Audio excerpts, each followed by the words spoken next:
And I guess first order of business is approval of the April 8th minutes. Oh, excuse me, the May 13th minutes. Does anyone have any suggestions to those minutes? Everyone had a chance to look over them? Move we approve them. Okay. Second. Okay, all in favor of approving the minutes? Aye. Aye. Motion carries. All right, let's see. Caroline, you want to give us the expedited COA approvals? Sure. So we had, let's see, quite a few. 9 fast-track COAs this last month. A lot of roofing, which is what we expect this time of year. We had some repair in kind for damaged woodwork. That's at 722 Ferry. Some of you had been asking me about that property, so the new owner is getting ready to start work on that again. And then some brick repointing on Grant Street. And then our first COA tonight is the Delano Park ball field improvements. And this is Decatur City Schools. John Godwin is representing them on this and will not be a voting member on this particular one. And Barbara is speaking on behalf of the Delano Park Conservancy and will not be a voting member either. The background on this is one that y'all had seen last month, so there was already discussion. The actions requested on this was veneer siding for existing dugouts and announcer box, which is concrete block currently, and a new building with an indoor batting area, restrooms, and locker room. The new building's moved out of the major sight lines close to the parking lot and will return a portion of the land to open park space. And then other changes include a new updated backstop. So that is the indoor batting area. That is a rendition showing you sort of the backstop. The existing buildings are non-contributing within the district. The concrete block structures do not harmonize with existing historic structures in the park. And there's an older batting cage that will be removed from this. The design review standards for new construction, height of new construction should be compatible with historic buildings in the surrounding area. Design, new construction should be architecturally compatible with the historic character of the district, but typically should not seek to replicate historic designs. Materials, new construction should be compatible with adjacent historic buildings in terms of composition, texture, and finish of materials, and the design and appearance of architectural details.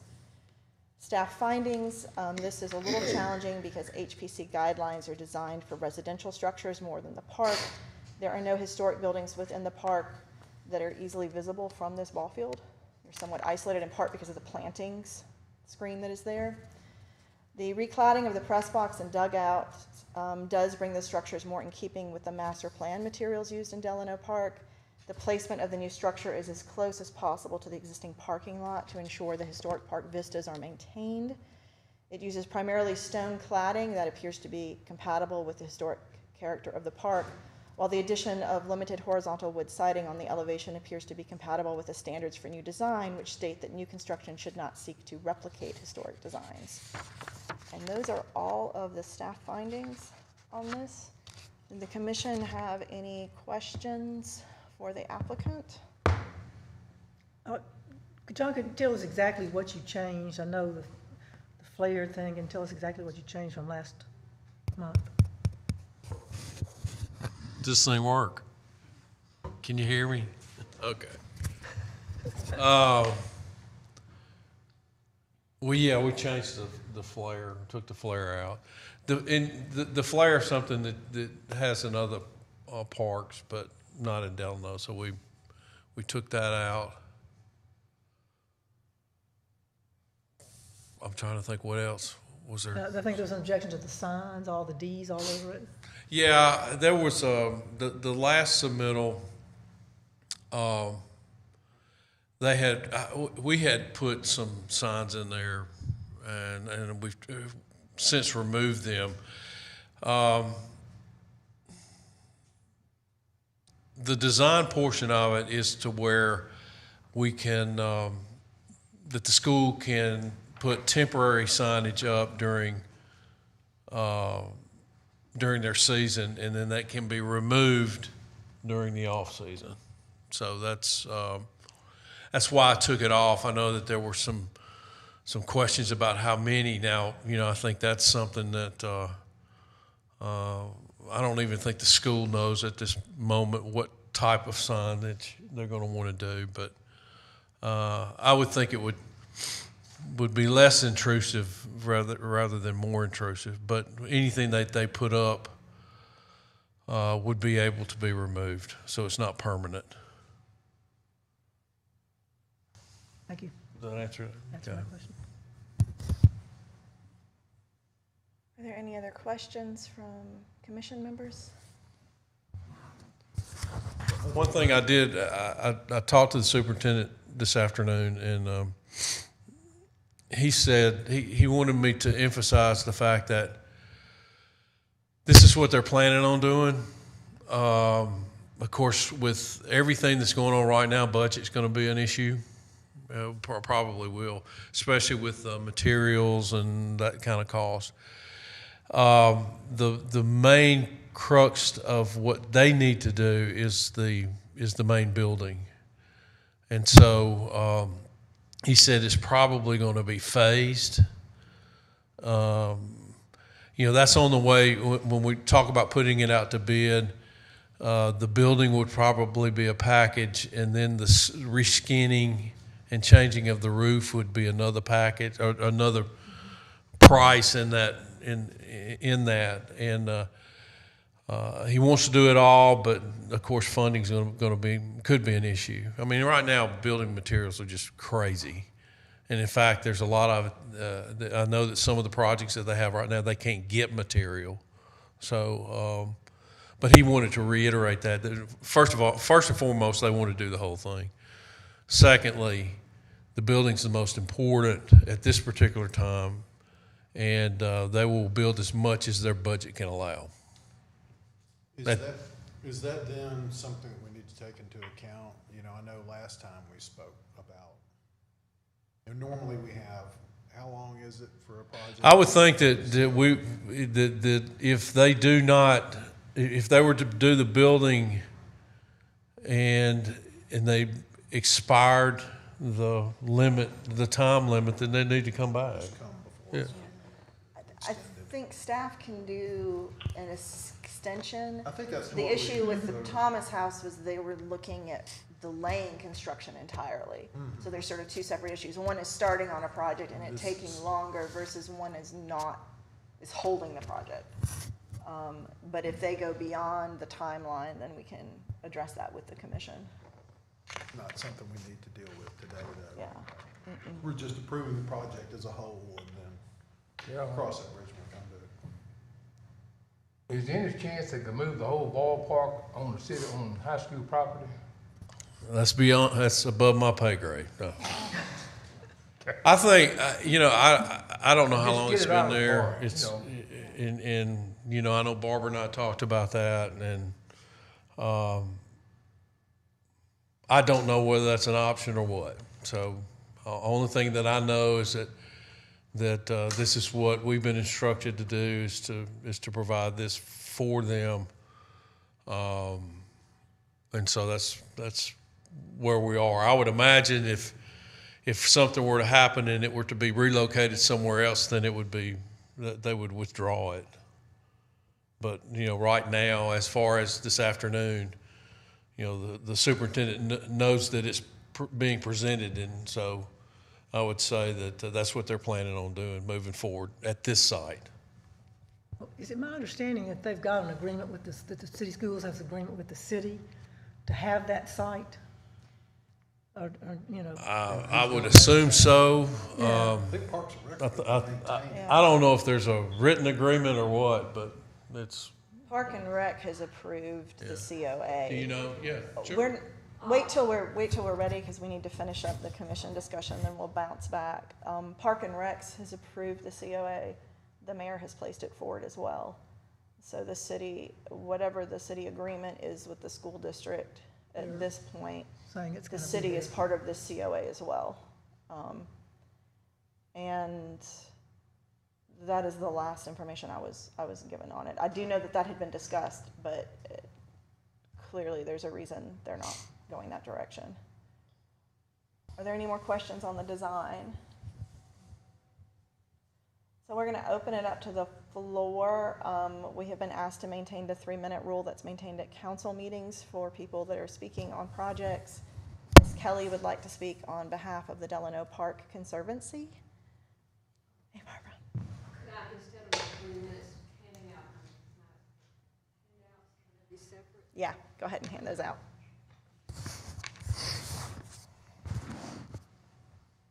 I wanted to do a traffic study. So.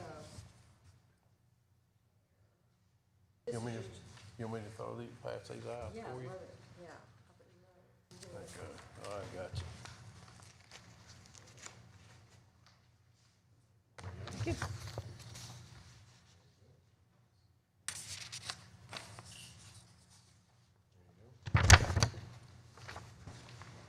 How much are they?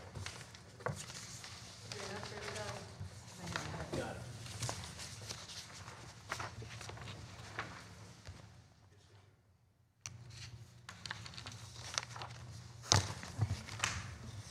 Okay, I wanted you just to see that at the corner of Prospect Drive and Somerville Road, the traffic count is 5,000 a day.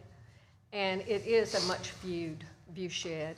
And the park is almost a work of art. It is a designed historic landscape. That is a designation when it was designed by a landscape architect, Nathan Franklin Barrett, and also Alabama's pioneering female architect, Carolyn Courtner Smith. So it is very special, and I think it should be given extra consideration. And we want to preserve the rustic character of the park, the small, simple character. And when I brought a plan before the commission, I was going to bring the plan before the commission, it was said that it was too tall and of course, it was closer to the historic building. But I can certainly look from the ball field and see historic buildings, and the historic buildings can look at the structure that's going to be built. I mean, I can from the bandstand. It might be harder to see all the bandstand, but right now we have ferns around it, so it might be harder to see it. But if you're in the park, you can see it. And we're talking about a landscape, not just a building. We're talking about a landscape.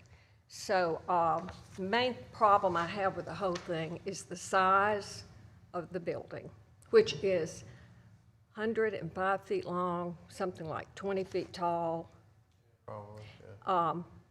30 feet wide. It dwarfs everything in the park. It is a beautiful building. And the other thing I want you to see with this is what's happened to the doors on the bathroom. The same doors that are proposed to be on the new structure, and what has happened to the wood. I couldn't take enough pictures for the wood, but we would prefer stone to maintain it. So that's basically it as far as I could tell, because everything I read says that it should be subordinate to the historic buildings. And so I'm not going to say much more because I'm a nervous wreck. Thank you. I do not understand, though, why they can't clad all the buildings. Only, is Well, that I part of think it? that's the plan. But you said they're not committing to that. Well, it maybe not at one time.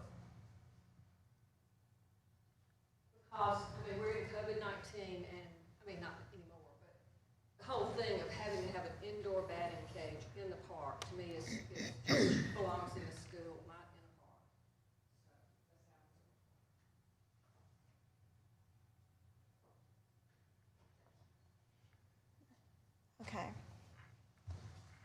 Okay. Barbara, can I ask you one thing? And one thing that I guess I went by and looked at it this week, at what's there. And if the commission does not approve this design or whatever, then you're stuck, as I understand it. So I asked a question about, is the city going to agree that the city schools has access to that property? Then what is there is not attractive. It has nothing to do with anything in the park. The existing They're buildings. the ones that I thought that the school had committed to plaid and putting a lipstick on a pig, actually, but still. So, Is that, in your opinion, is that better than the new building? better than the new building. Putting lipstick on a pig, is that better than building a new building? Well, I would prefer that they have the correct roofs like the park and not have a shed roof and things like that. But that's beyond our control. So it's existing. It was put in without review by the Historic Preservation Commission, although it was supposed to have been reviewed. So, Let me say this too. This might help, but without getting into a lot of specifics, because I don't know it, but I know there's an issue about certain regulatory requirements that the school is supposed to meet as far as Title IX, that has to do with facilities. I think that they are the main driver behind this building is that. Or well, I don't say it's the main because I don't know, but I know that's a factor involved. So, the bottom line is that if you got batting facilities for the boys at one field, then you got to have them for the girls at the softball field. And so, I think that my understanding is they have open batting facilities at Austin, the new Austin High School, that they're going to be enclosing, so that it's something that the school system is not. This is not something that I'm not saying that they wouldn't do this on their own, but that is one of the reasons why they're doing this building. So there's other reasons why they're doing it, I guess. That makes sense. Would it be helpful to have the school system here? Someone from the school system who knows what the reasoning behind it is? I mean, I know you don't know, and it's not your job. Would that be The helpful? school system asked that John represent on their behalf. Okay. I think the only thing that, if I'm hearing what Barbara said, and she speaks for the Conservancy,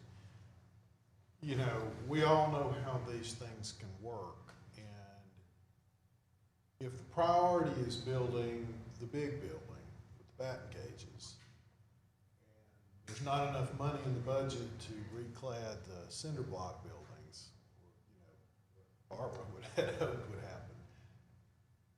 Realistically, do we think it's going to happen, or is that just something, we got what we wanted really, and now we're not really going to commit to doing the rest of it? I mean, I know that's. I can say that my conversation with them has always been a willingness and a want to do that. To get all of it. Yeah. Okay. So they're just throwing out, I think, the caveat of, hey, it might not happen all at one time, but we're committed to do it. I guess the reason I say that is just kind of, I think we're also supposed to get, and this is another issue close to your heart, I know, we're supposed to get new press box at Ogle and new concession stands and all that, and well, that didn't happen.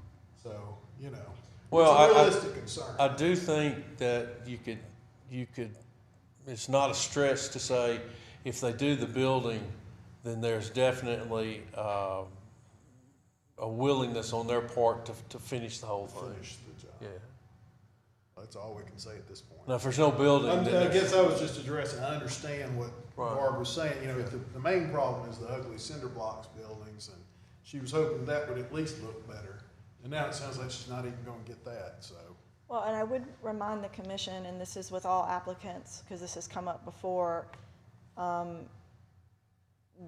the commission accepting the design or rejecting the design is not based on whether or not they decide to do something to additional buildings. Yeah, I mean, that's true. It's sort of outside of It's our- sort of outside the commission, because that has come up before when we dealt with a property on Sherman Street, when they were trying to say, well, while you're here, you should make the front porch looking better by changing the railing, and then it came up like, that's beyond the commission's legal authority. It's, this is it. Whether or not they go forward with it, they're separate buildings. Well, let me ask this.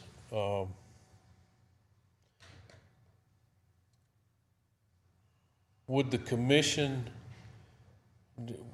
want to see something that, I don't want to say look less appropriate, but, you know, I mean, if it were more of a simple building,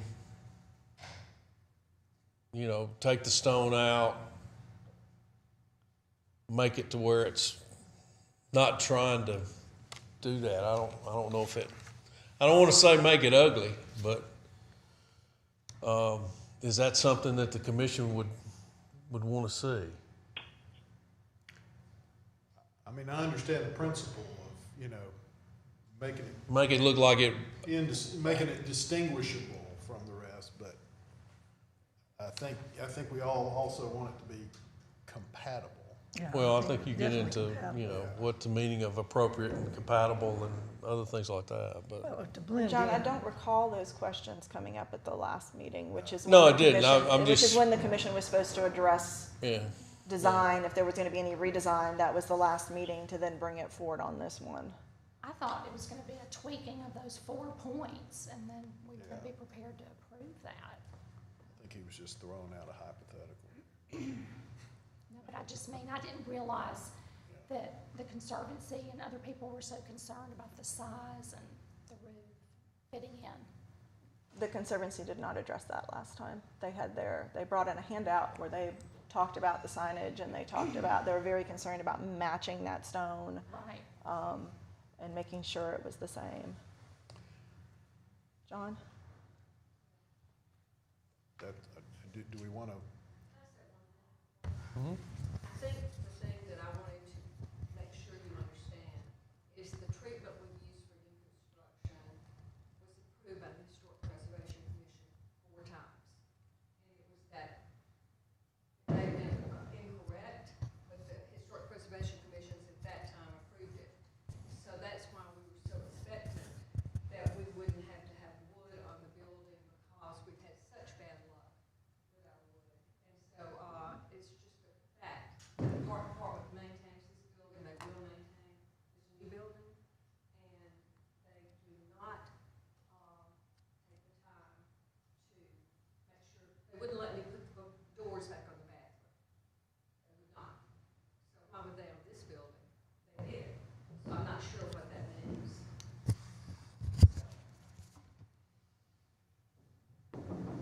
I don't know if that's something we can address right now. I mean, I guess we voted up the There is whole a- thing up or down. Well, we've never denied wood on new construction going in the district before. So if the commission would like to set that precedent and approve hardy plank, we certainly can look at that. You talking about the siding or Yeah. the doors? The doors, It's two alternative different- materials, but the commission has never, it has never historically been, and I don't even think legally it's within the commission's purview to look at maintenance, because if that was the case, we would not be approving wood, we'd be approving hardy plank and Trex everywhere. So I've not heard that come up in any commission before. But I if the think- commission would like to entertain that, we can certainly discuss it. I'm just not sure it's within the legal purview of the commission. I think that would be a separate question. I think we vote on it the way it is right now, and if they want to later try to, we'd like to entertain using hardy plank, they'd need to do another COA. Okay. Is that, I mean, isn't that, wouldn't that be better? Probably, yeah. If they, Yeah. maybe. Okay, well, does anybody have a motion on this? I move we approve it. Do we have A second?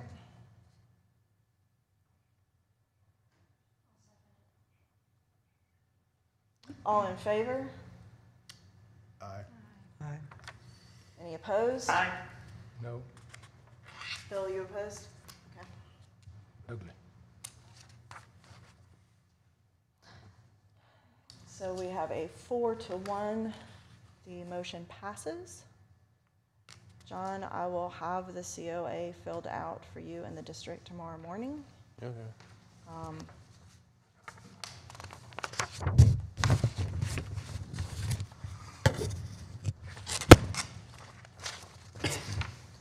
All right. Next up on the agenda, and at this point, John and Barbara are brought back in for voting as commissioners. This is 411 Walnut Street. The background on this one is staff received multiple calls of an unapproved construction project occurring on Walnut Street. A stop work order was issued on May 10th with the municipal compliance officer, met with the property owner briefly. The action that is requested when the COA was submitted is to construct a 3-foot tall and 2-foot square brick piers at the front yard corners and on either side of the front sidewalk.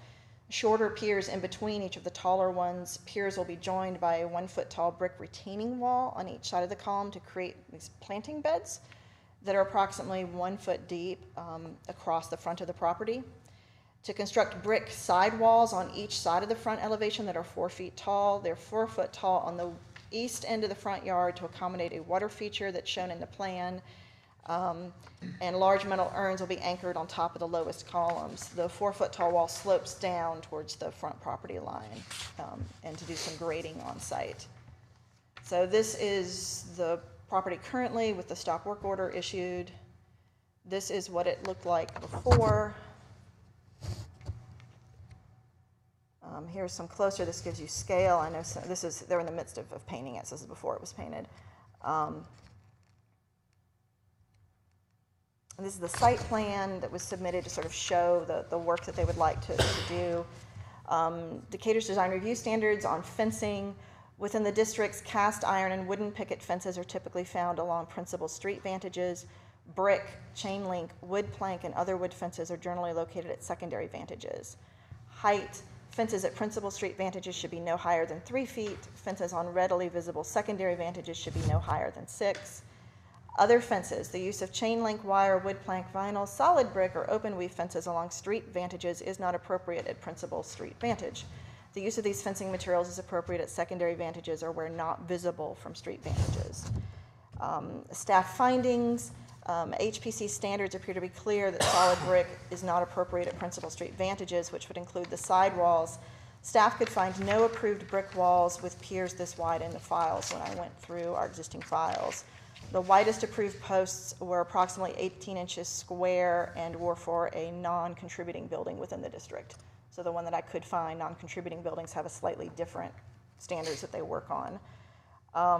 No historical precedent was located for shorter piers in the middle of the front walls, nor the brick planting beds between the piers.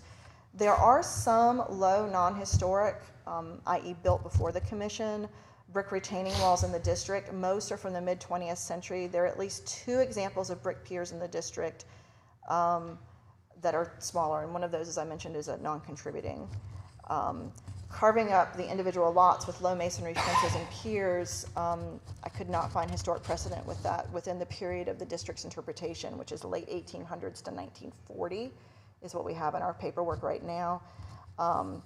And no historic examples of this type of landscaping with or without wood fences on the retaining walls I could locate in front-facing yards. So the property owner is here, and I will let him go up and field any questions that the commission has.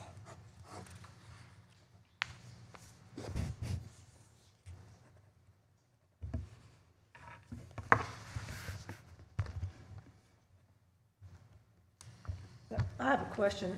If I understand, the action request was construct 3 foot tall and 2 feet square brick piers. That's Yes, not ma'am. what you got. That's not what you have in the front. It's already been built.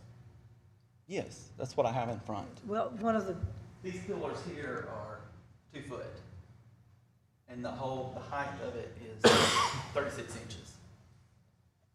okay, no, that's not what I saw in the pictures that Caroline, you sent out that had the yardstick. They're more like 4 feet tall. Oh, that's on the side back here. Well, because there's one on the front wall, isn't there? On Well- the front corners. This one, but it's actually 3 foot tall, but as it slopes back, this whole wall is like 48 inches. Because the property kind of does this right here. And the browns on this side are getting a lot of water. And so we spoke with them, and they welcomed us putting the wall in here. And and then this property owner is, there's just an alley over here. That's the only place where it's a solid brick wall. This here is just, this may not even be a foot, but it's just retaining wall for the yard because the level of the yard is the entryway here. So we wanted to come in between the columns and do brick beds, just planting area. So actually there won't be a wall here, there'll just be, you know, shrubbery. And then we were gonna put an urn on top of each of these columns in the middle. How deep are the beds? I didn't That's understand probably gonna that. be about a foot, and then by doing it each side, that gives me, I think, 13 or 14 inches in between for planting.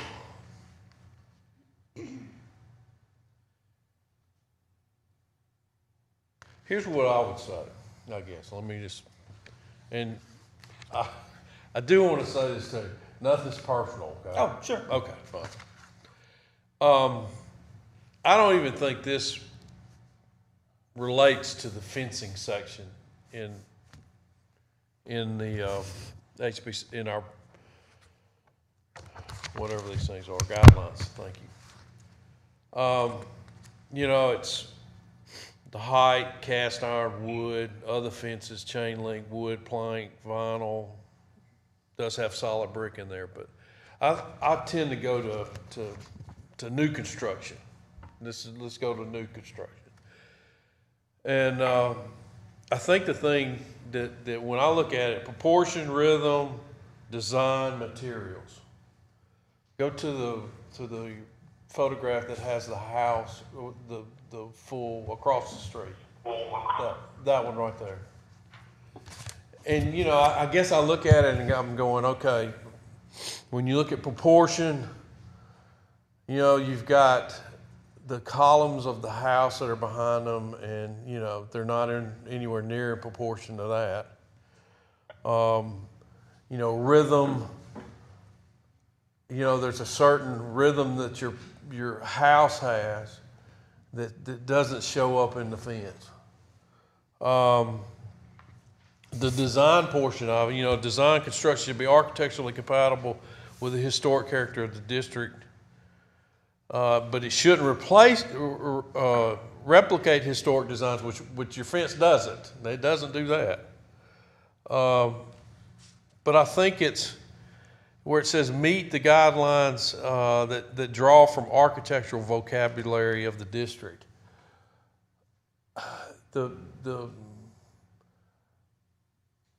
The size, the mass, the materials, all of that is, in my opinion, is not anywhere close to being appropriate as far as size, rhythm, balance, materials, and how it relates to the structure. If you had come before us before, it would probably been you know, we would be talking about, hey, the most appropriate fence, if you had one, would be a 3-foot wood picket fence. Mm-hmm. Or something along that lines. Now I know that what the design of this fence, you have it to, you know, there's a fountain and there's other things that are happening behind it. And, you know, typically I think the things that you're wanting to do in the front, a lot of times are done in the back. Mm-hmm. So that's kind of where I come into it. When I saw it, the first thing I said was that's definitely not appropriate, and that's where I'm going to come in. And I'm not saying that it's not a beautiful fence. It's not, but it's just not appropriate for that house and that location. That would be my suggestion. Another thing too is that in my opinion, again, the 36-inch height is not taken from your porch. It's not taken from the top of the step. The 36-inch height should be taken from the sidewalk. Right here.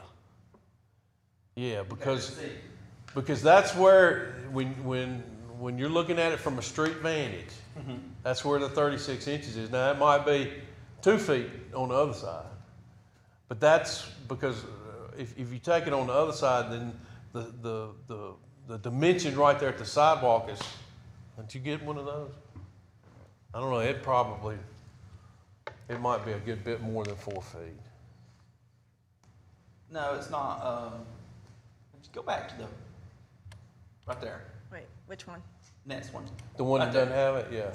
Okay. See, this is the yard level, and Right. so these were concrete pillars, and they're like a foot, Right. but the whole thing slopes, but we were having issues with kids coming along and walking this right here, and so that's what I was just trying to, I just wanted to make you really can't appreciate, I don't think, the fence without plantings, and so it would just be a pillar, and then I'm gonna plant arborvitaes or boxwoods in it. And I think the house does have the scale to pull off that type of fence. Okay.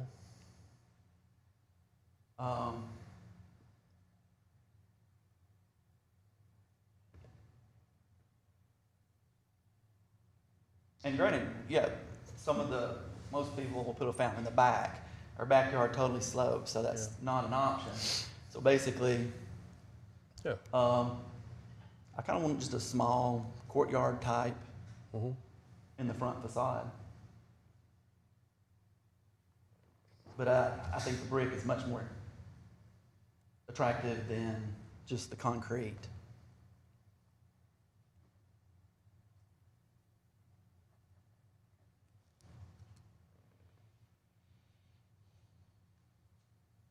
Because we went down to this level here, and it's still, it is a little bit over 30, but it's this step here, you can watch, it comes up on the column. It's not much over 36.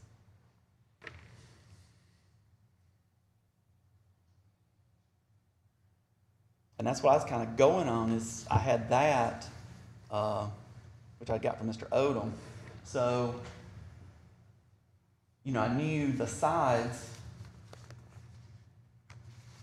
might be a problem because it was from the front vantage, but I think when the construction's done, it will be attractive and will play in and be an asset. Anybody have any other questions, comments? We need to go ahead and have a vote, or? Dodie, did you have anything to add? I do not, John. Thank you. Okay. Thank you. I'll add one thing. Caroline always reminds us, we're not the pretty police, so, and I just think it skews the view of your house too much, and it does interfere with the rhythm of the rest of the neighborhood. I think it's beautiful, but just please understand, that's where I'm coming from. The design guidelines, and I think there are, and it comes up when things like this happen. You mentioned the Odoms, and Owen, for that matter, have fences that,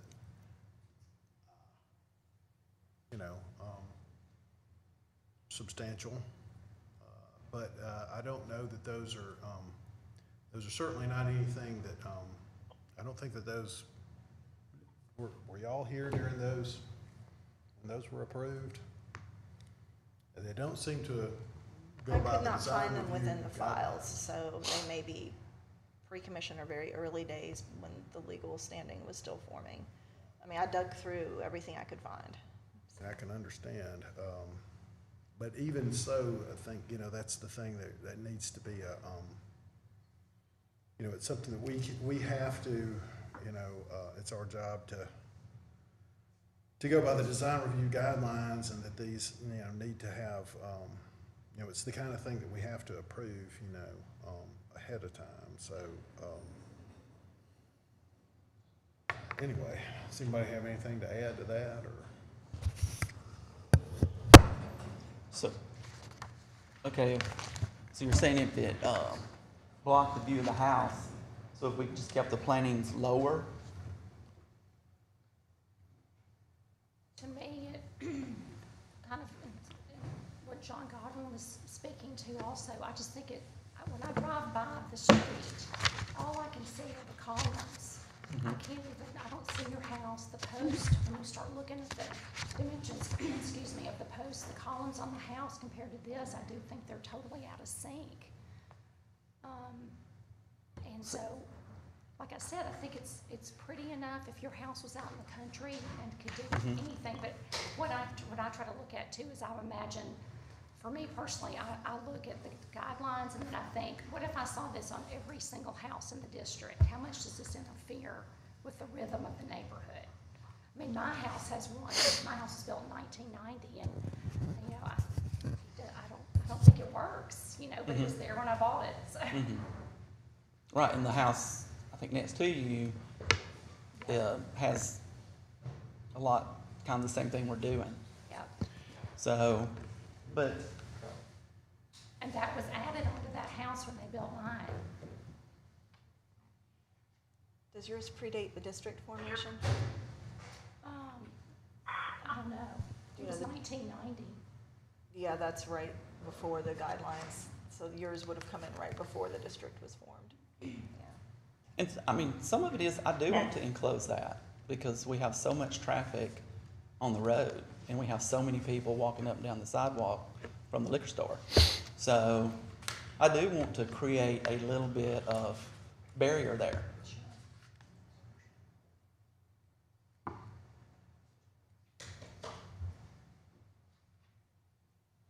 Don't you have a question?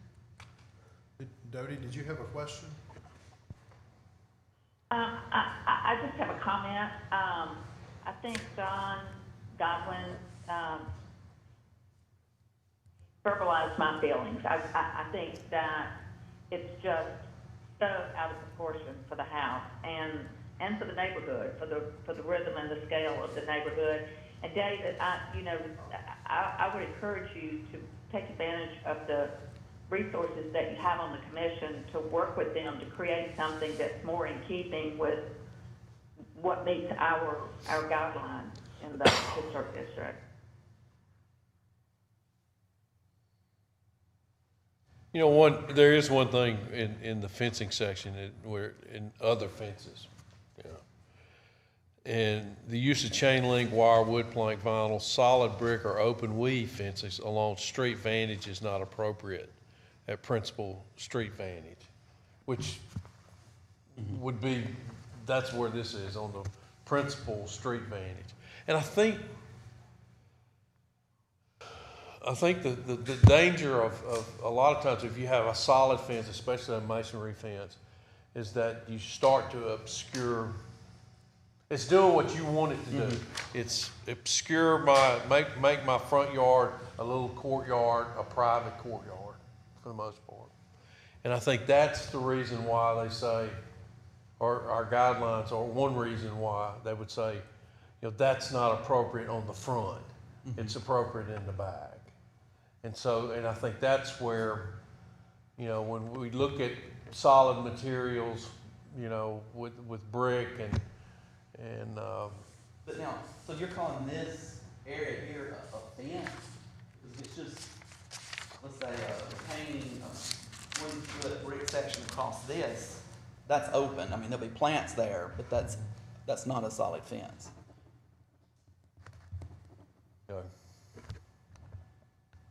Because this is where I tore out the other, you know, it won't come no higher than that right there.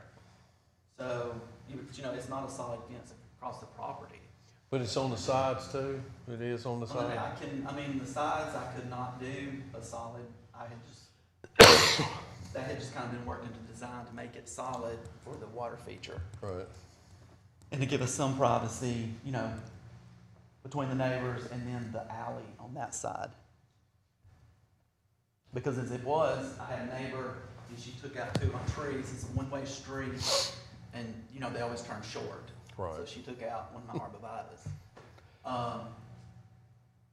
Well, and let me just say that's probably one of a number of issues that I personally have with it. So it's scale, balance, proportion, materials. I think all of those, I would look at it and say, I have problems with that. So I'm just letting you know where I'm, Right. kind of where I base my. Okay.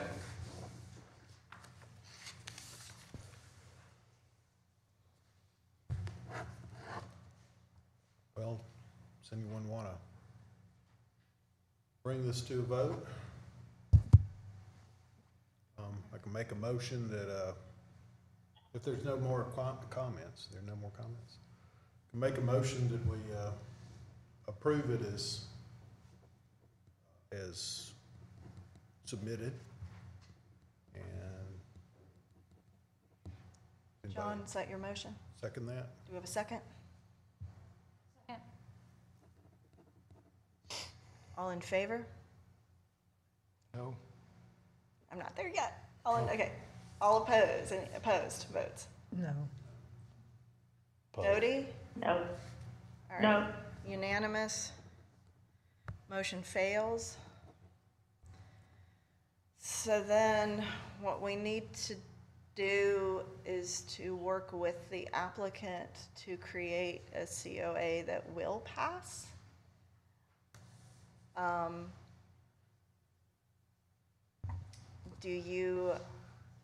I've heard a lot of discussion about rhythm, discussion on what I have in my notes on the side walls and the size of the piers.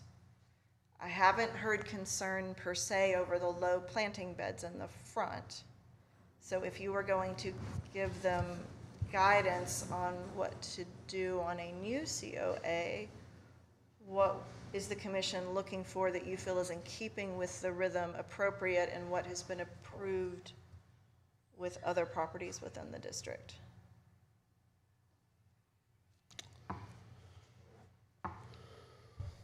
Well, I'm thinking, if you're looking at planting beds, if that's going, if we approve that, you were talking about boxwoods, which will grow to the size of that fence. Right. So you're gonna have a solid front. And I know that's what you want, but that's not it's not really the historic nature of this neighborhood. I'd look for something shorter. I'm not a landscape person at all. Right. So, but just, And I'd be open to that. I could do, but you can do, there's different types and sizes of boxwoods. They grow just a foot and people, just edge their sidewalk and stuff. And then there's the ones that are huge. They would get as tall as that. is there a possibility that you could do something besides the brick? I don't know that you're ever, with your yard, going to get an enclosed courtyard. It's just, it's too small, it's right there on the street. It's the nature of where your house is and the nature of the neighborhood. I like stuff that's different and unusual, and so, you could put in wrought iron, but, that's not, they're all over the historical district. And that's sort of the point. Right, but, I'm sorry, I know, yeah. if you want the same thing as everybody else, but I've always liked different. I don't- This I house see. is very different, so It's I just in just, keeping with the historic neighborhood. right. So, So I could just do low flowers. We could just plant the planting beds with flowers and stuff. Instead of having, because to me, if you come in there within the, from column to column with the wrought iron, that just, it's the same thing. You can see through it, but it just kind of closes it off. Just so David, are we still talking about a brick planter all the way across the front of the house? Yes. Interspersed with columns? Between each column would be a planter, Yeah. or I have a planting I think- area. So my concern with that is still the matching of it. I don't know how you can have something that's gonna be appropriate for planting and not have it way outside for the house. Ma'am, I don't, Dodie, are you referring to your concern is with the brick piers? Well, the brick piers and then the planting, the brick planters that will be in between each of the piers. Okay. So you've got a brick front, correct? And you've got a brick back with dirt in between. Yes or no? Yes. Am I- Yes. Yes, you are correct. Well, Okay. there was a pre-existing concrete curb retaining wall, something there. Yes. So there was the presence of, I mean, it was low, but there was something there already. So I And how guess deep if was it's it? just a matter of scale. That was Yeah, it very, is a matter of yeah. scale. That It was very probably low like 8 inches, and, 10 inches. yeah. Let me say this too. I'll go ahead and say it. I don't think there's anything that you can do to the brick fence that's going to make me vote for it. I think the columns are way out of proportion. They're too big. It's. I mean, if you came back and said, "Hey, I'm going to remove them and put in a 3-foot picket fence," then that's more appropriate. And I don't see it. I don't see you can go in there and say, "Look, I'm going to leave the columns and I'm not going to have anything in between." Well, the columns are way too big, and like I said, it goes back to materials, and I don't see anything that can make it appropriate. But that's one vote. So what if I shorten the columns? Put it on another picture with the columns. So what if we just shorten the columns and had them as a planting area, and then come across with the brick and just basically a brick retaining area all across the front with planting? Shorten these, then put my brick in between the columns, did my planting area in between on both sides. Would that work? Keep picturing I that. think the columns are still too wide. Y'all familiar with that cottage on Oak and Vine? It's got the shutters, it's the green and white house. They've got a lot of brick beds. I mean, I don't know if that was done pre-1990 or not, but I think that works. I'm just trying to beat you The some. tall, the two-story Victorian, No, it's a one-story, it's kind of a cream color, it has, Across Vine from the Presbyterian Church. has a pretty deep lot, very narrow house. And they've got a lot of brick, with brick beds in the front of it going all the way down the side, and it's a corner lot. Because part of your issue also, if I'm hearing you, is the grade of the Yes. lot as well. And again, I take that picture for example right there. I don't know too many. That would be a great picture of what not to do. I mean, look at the house, look at the scale of the house, the materials of the house, the fretwork along the porch, very detailed, very intricate. And then we got this huge, big stack of brick just hitting the ground with a thud right there. And the two don't go together, and they never will go together. And it's just, and I think that's why our guidelines say, that masonry, if it's solid masonry or masonry that has open weave on it, is not appropriate. And that's just, and that's the reason why. And if, I know hindsight's 20/20, but if those things weren't here and you were here trying to get this, it would not pass. It would, it might pass, but I would not have voted for it. Just because of this is what I knew we would get. I think you go back to the picture, to the street vantage picture, when you look at it, it's like it's not compatible with the house. And that being, And from a historic preservation standpoint, I'm not saying that it's an ugly fence or what. I'm just saying it's whether it's appropriate or not. And what our charge as a commission is to take, this is not willy-nilly, our opinions, but we go by guidelines that are set forth by the federal government on preservation. And, that's where we come in with authority to say whether something's appropriate or not.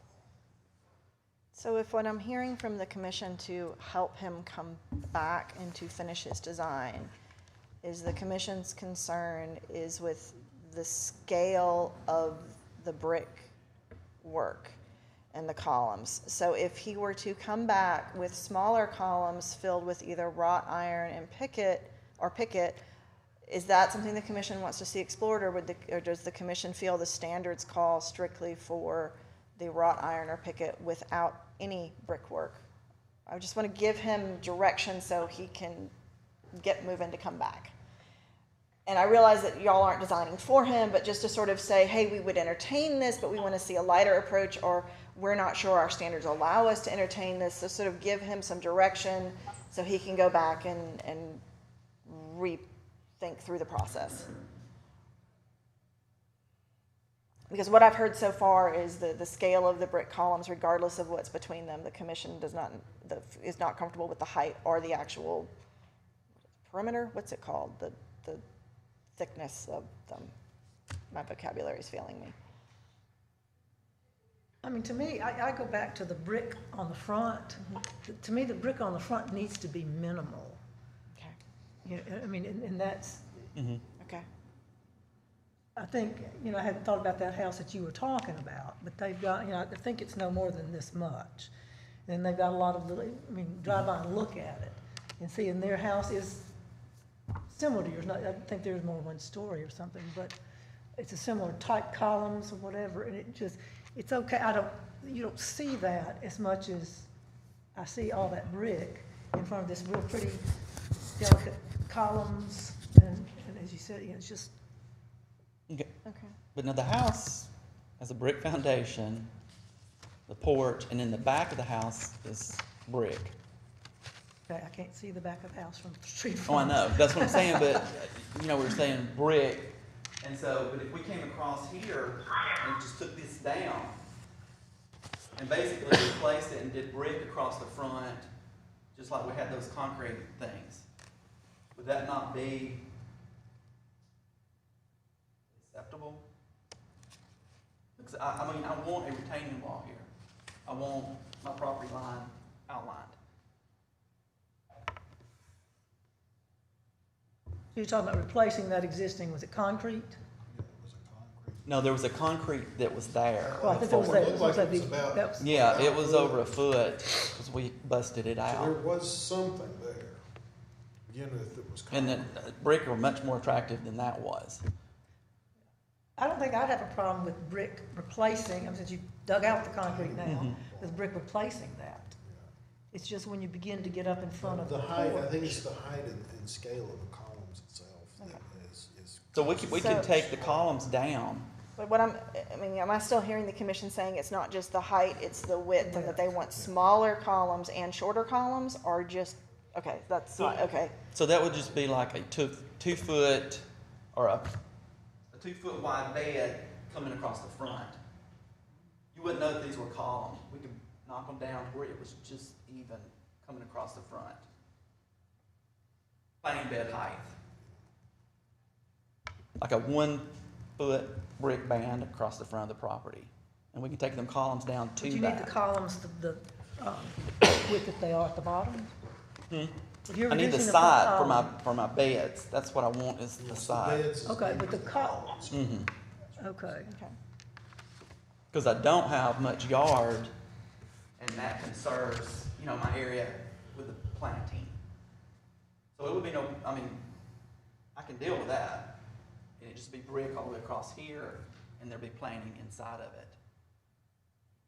Do you want to draw up something and submit a COA, and then we can bring it back in front of the commission either next month or the following, and they can look at it based on the new image and the standards? I'd want to, if I could see it, Okay. I'd entertain it. I mean, Okay. So it'll be a new COA submission that will show the dimensions and the heights and the proportions of what you're looking for, and then we can bring that back in front of the commission. Well, basically, it's the same thing. I'm just gonna take the columns down to a 1 foot height. We just take everything down to like 1 foot. just have brick laid in here, or it doesn't even gotta be 1 foot, it could be, you know, even with the ground, Just the foot. where I could have a border on the other side with just a running brick. And so just border the property and plant it. So it would be the 2-foot wide piers, 1 foot off the ground, the squares. Yes. And then so all you would see from this side is, you know, the brick retaining here. And then on the other side, you would just see a row of brick because it would be ground level. Plantings in between the piers. Yes. And what are you talking about going back? I could do the same thing. I mean, is there a problem with the brick wall on this side? Well, you're still in the front yard. You know, it's kind of, when you're coming up here, you're seeing that wall. I would say that it's a principal street vantage, those pieces on the side. The side? Yeah. Then I could do the same thing, just I take mean, the columns down. So that's related to the whole thing. But I thought if you did a fountain or a water feature, you had to have a fence around it. Yeah. I thought that was a city ordinance. They're fountains and yards with nothing around them. And Oh, so there's no, If you have a Yeah. swimming pool, yes. yeah, swimming Yeah. pool, but- Yeah, But I don't think, but a fish pond, it might be a foot deep. well, they're fish ponds. I don't know who has a fish. so then we're looking at these remaining, these wide 2-foot piers. So is that something the commission is willing to entertain? This is the time to work through that before he comes back. Or is the commission, I don't think it needs to be any higher on the sides. no, I'm talking about the width of the piers. So I'm talking, because right now, one of the things the commission was talking about was that there's no precedent for piers this big. So regardless of height, there's 2 issues. One is how tall, the other is the footprint. So what he's proposing is reducing height, but footprint stays the same. Is that something the commission? It's too big. It's too big, No, is I what agree Dodie with said. Dodie. Okay. It's too big. So it's too wide? The flower bed would be too wide?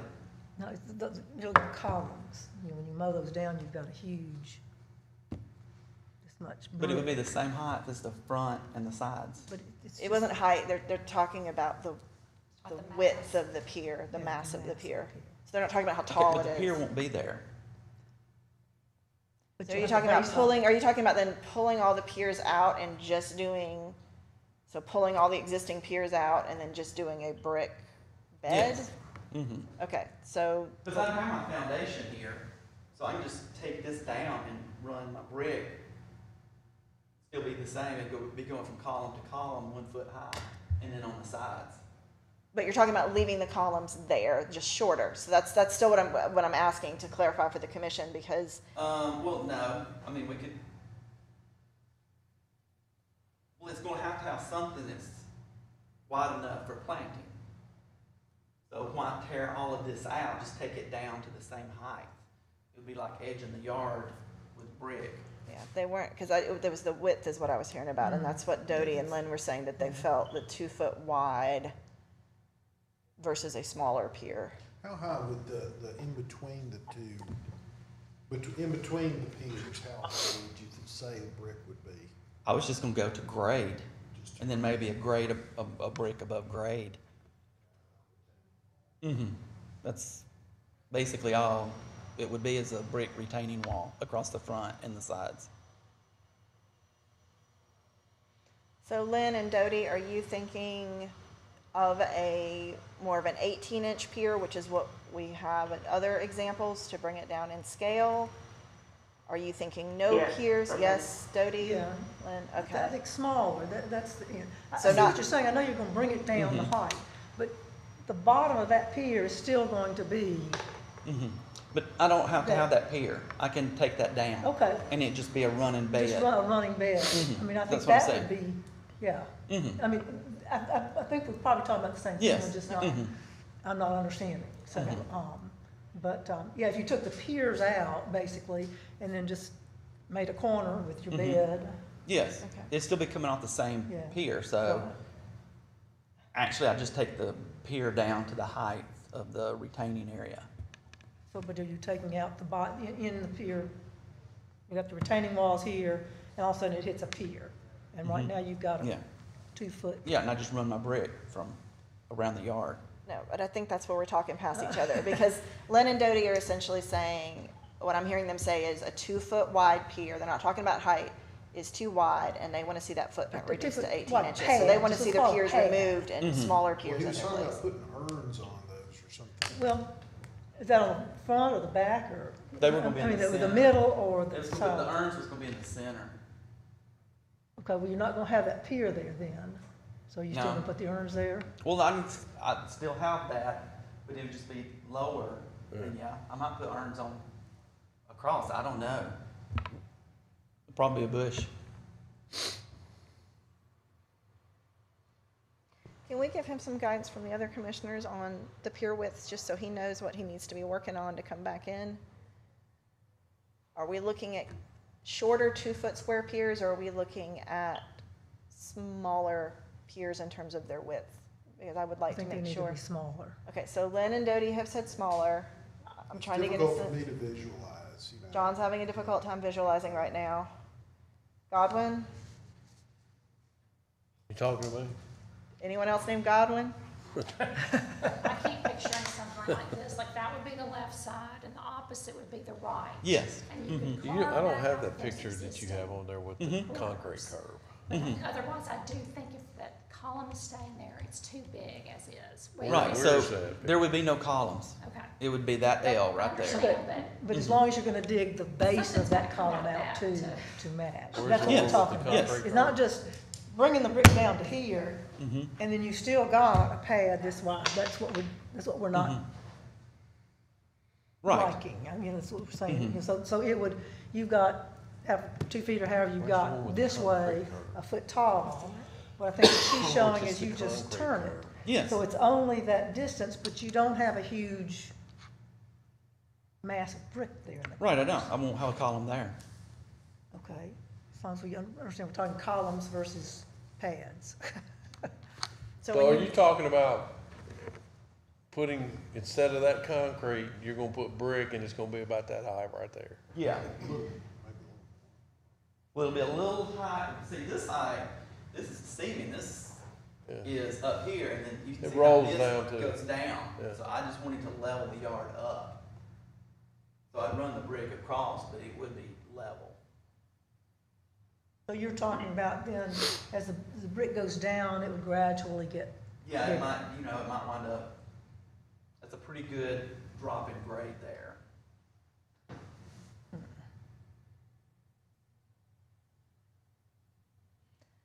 do you feel like you have enough to come back and resubmit next month in terms of feedback? Well,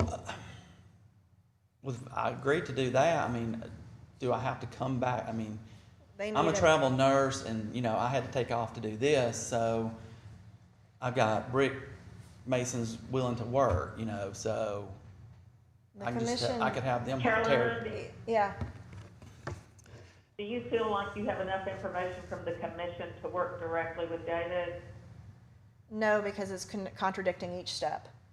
And legally, we're required to have a COA on file that the commission can review. And right now, the commission they're talking past each other. And I have to have something that we can, because we're judicial. And right now, we don't have that. Okay.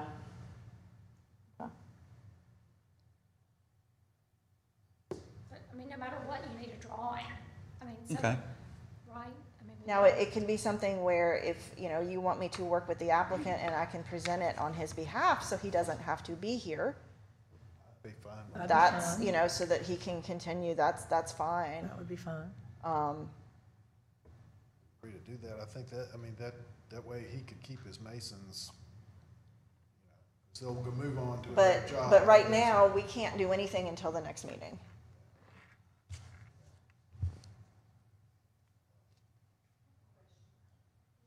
Consider a picket fence on top of your little brick foundation or anything like that. The house just looks like it wants a picket fence.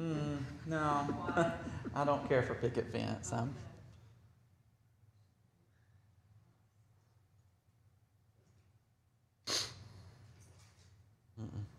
Well, I think you could, you know, we would agree to someone else representing. Okay. That way you wouldn't have to take off again. He wouldn't have to come. Ma'am. That way you wouldn't have to take off again. Right. Okay. So then, he will work on a new plan. I will work with him to make sure I understand it.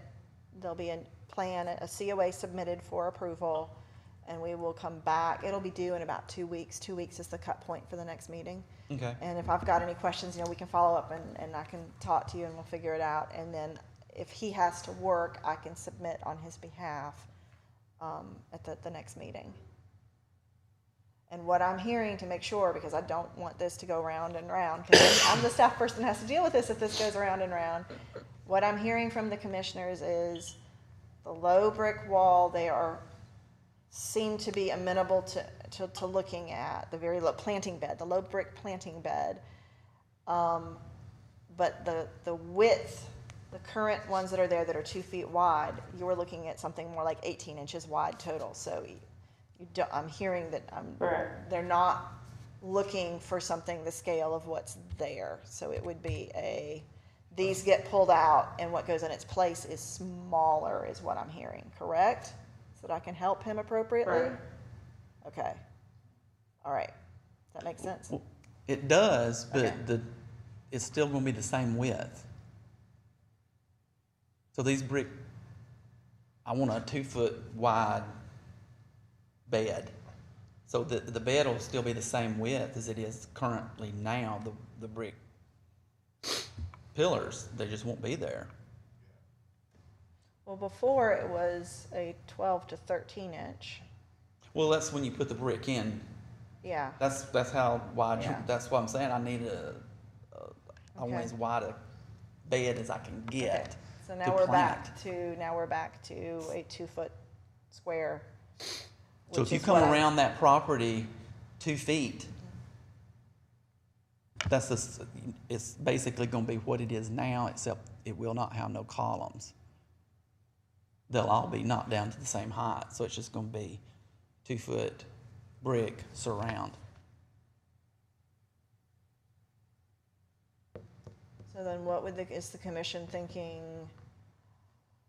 So there'll be no solid, if it goes around, and if we were looking at it from the air, is it almost gonna look like a moat filled with shrubbery, or will there be solid brick pieces in there? No, it'd be a moat filled with shrubbery, I guess. Okay, so just basically a trench with brick on both sides, correct? So Which- these piers come out, and it's a trench with brick on both sides to put in all these plantings. I just wanna make sure, because I don't want this. Well, to that get brings kicked. up a question. So how do you maintain a 3 foot fence? 3 foot fence. Yeah, I mean, if you have a planter that's 18 inches and you put a boxwood in there, you're gonna trim that boxwood back, or that thing's it's gonna grow, and all of a sudden, we have a hedge in front of the house.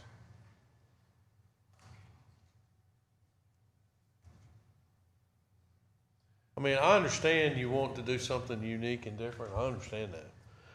It's just, like I said, nothing personal, okay? But we have to look at it in regards to the house.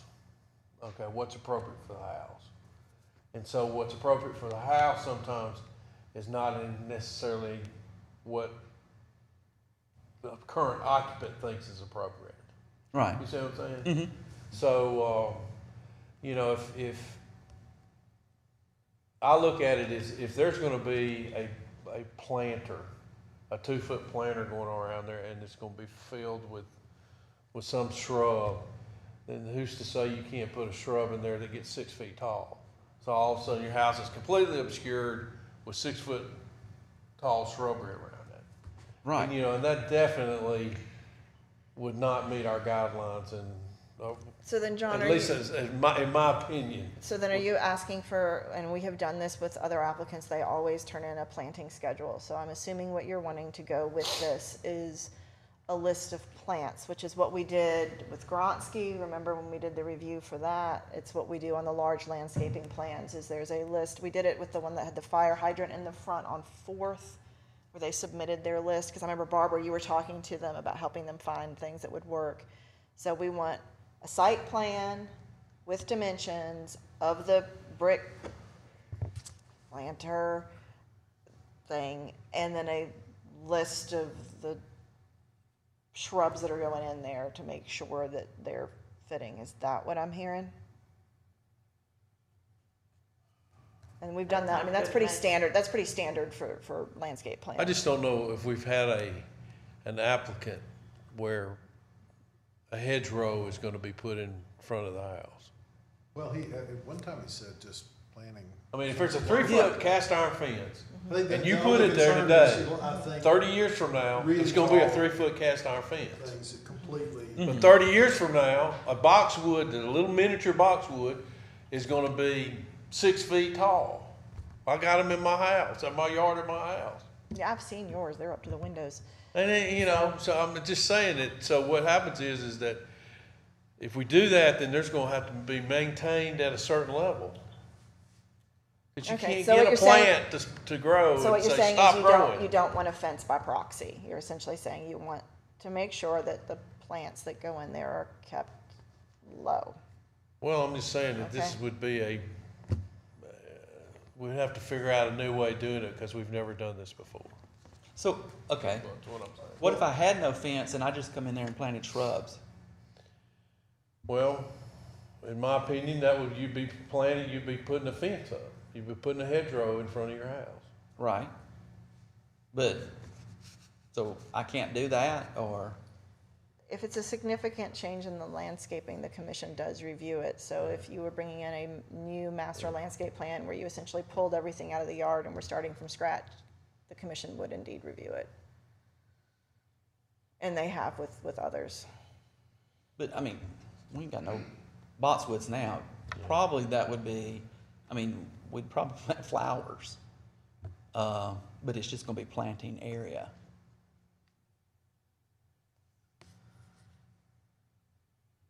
But as far as a design, I mean, I don't know what plants. Well, I think it's fine for you to come back and just say it's gonna be planted with annuals or perennials, Yes. if that would- that's what you're gonna do. Yeah. Right. Mm-hmm. Well, I mean, there's bound to be examples of There, smaller shrubs in the district or something along those lines. Is there? I think in the house that Rebecca was referring to, that they've got smaller, I don't know what they are. I think I'm not sure what they are, but. the main thing that we're always concerned with is the principal vantage of the house. What's the precedent on that street, the adjoining homes, the things, right through there. So, to me, you're talking about a retaining wall and a border with plants. I think I'm fine with all that. I think the only thing that I'm hearing is the principal objection is the planting of anything that would get so big that it would start to alter the principal vantage of the house to a point where it's unrecognizable. You can't see the house anymore. I mean, am I articulating that, what I'm hearing amongst people here? I think so, but I mean, like we've talked about, the drawing of the beds is the big thing too, I think, because it's the columns. I want to make sure I'm hearing correctly, because I want to make sure this applicant gets the info he needs. Where it looks like a water moat, that is filled with plants. I can't So see there that. are no piers anymore, regardless of how tall they are. It is just essentially brick. If you were to look at it from the air, there's two very, very low brick retaining walls with dirt in between them the entire way around. Is that what I'm hearing? I think so. Okay, and so that's what, okay. So that's what the commission is saying they will entertain. So the piers go away, and it's just that trench that he can fill with landscaping. All right. Barbara?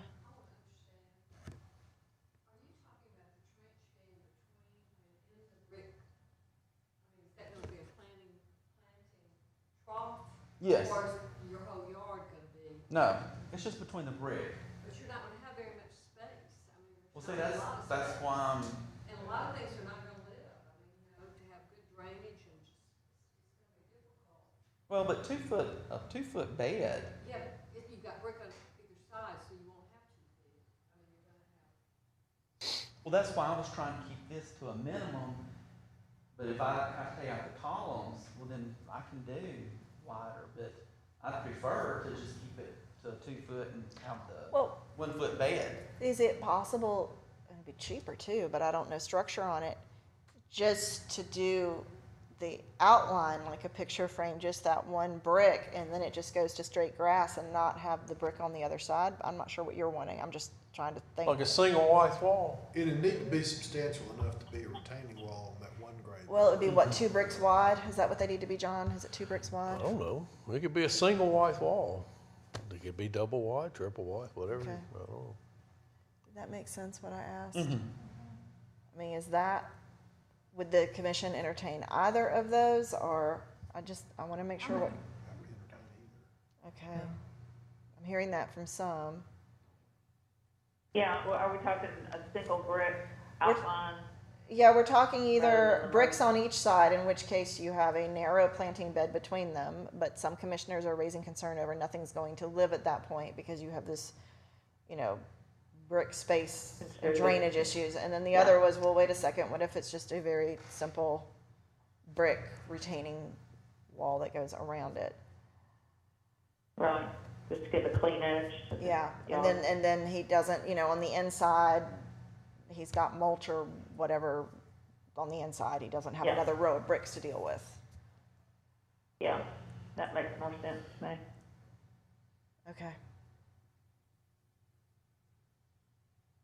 So could I, instead of taking these totally out, just come down to the height of the brick area and then in between have the single row of brick on the street side? And then the back side, I can do mulch or whatever, up to the grass line. What I've heard the commission say is that the piers come out because the width is too much. Right. But I make sure I'm correct on that. Is that what I'm hearing? Yeah. Okay, that's what we're hearing unanimously, is that the piers are too wide and they need to be pulled And I out of the really think it may design be for the easier next on your design to be planting. I think successful. Barbara's right, if you've got brick on one side and then, you can do a little something here. Looking from your front porch, if you sit out there, I think it'll be more prettier view of your landscaping for you rather than have a brick on the inside. Maybe easier, and as Caroline mentioned, maybe cheaper.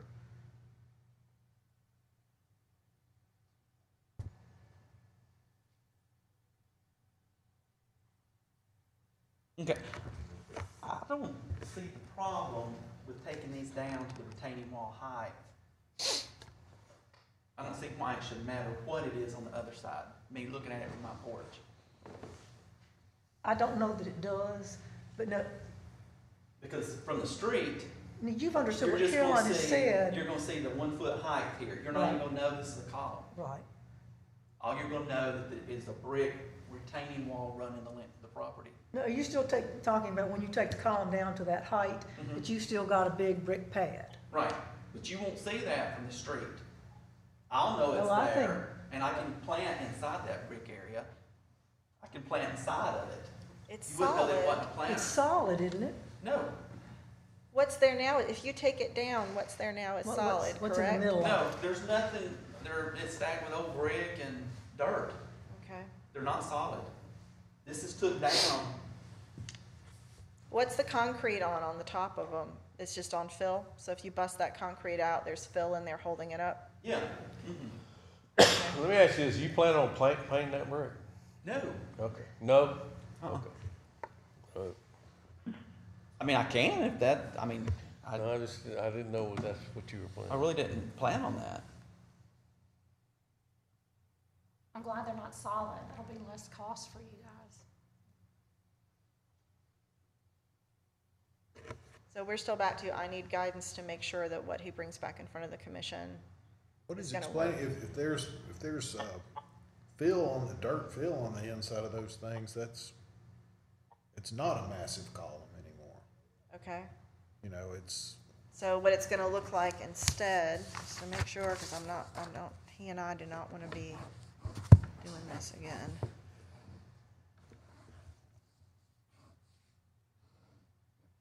It's what I was understanding, everyone who was objecting to it, it was the massive scale of the project, but if it's just brick as, basically as retainer, and then there's plantings in there, I don't, Well, he was saying originally he wasn't going to, but he said he could, so then it's gonna be Yeah. looking like this.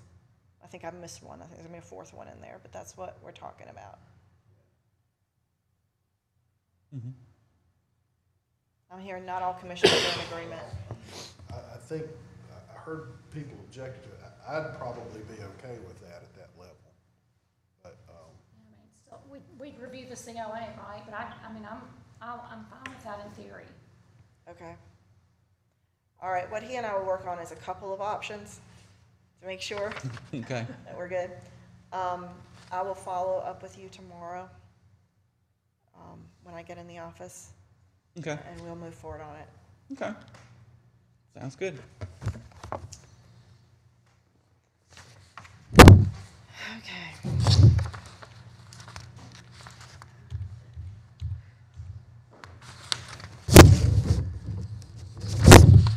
Next up, third COA, 421 6th Avenue.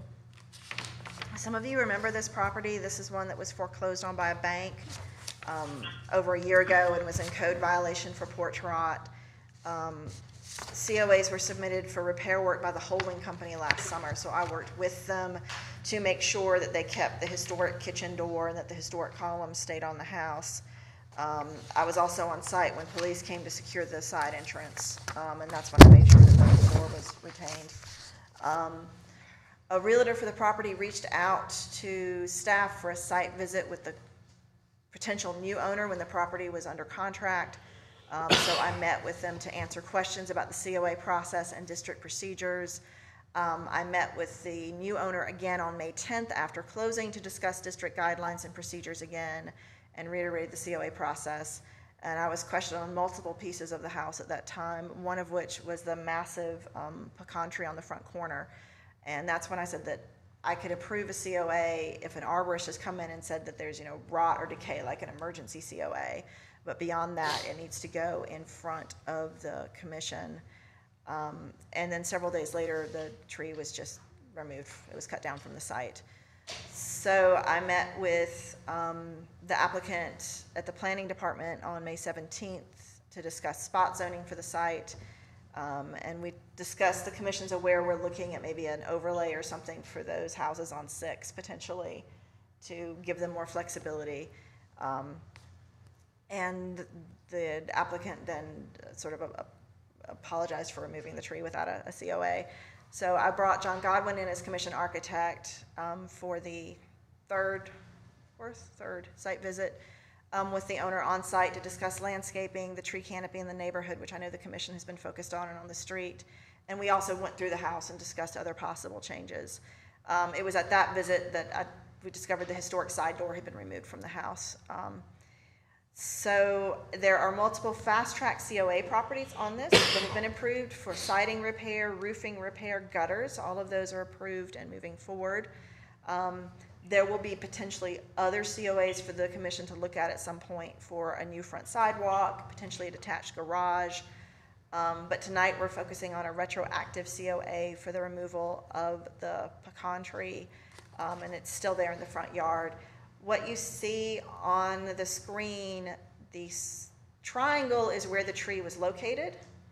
The square is where he would like to put a replacement. It is proposed oak, potentially white, but he's not gone into full details on that yet. There it is down, and of course on 6, this is one of our very highly visible properties. And this is what it was like when the tree was still there.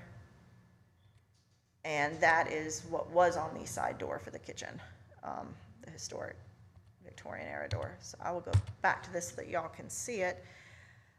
Under design review standards with landscaping, large shade trees such as oaks and maples are along streets in both districts, and the planting of new trees to replace dead or diseased trees is recommended. The staff has required the planting of large caliper oak or other shade trees, most recently the house on Kane Street, which I think was, John, is that 2-inch caliper on those? I think it was. And that was several months ago, and that was the property that came down and they were removed. So that is all that I have for staff findings, and the owner, Mr. Duper, is here now, and he can answer any questions.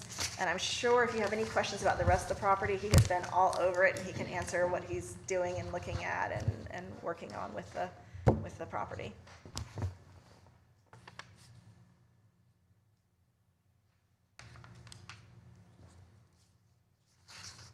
When do you plan on hauling the tree away? It is already been, 2 of the trunks have already been hauled. We are actually cutting up the other ones to make a table out of it. And then the rest of the tree, like the limbs and stuff, we're gonna take to the alley and get the Decatur trash people to get it. So pretty soon. And what type of tree were you talking about? White oak. Okay, it looks like it's right on the property line down there. Yeah, that's where it's cut down at. The new one's gonna be in the back left corner, kind of where you see that crepe myrtle right there. Where that red square is. Right where you see the red square, yep.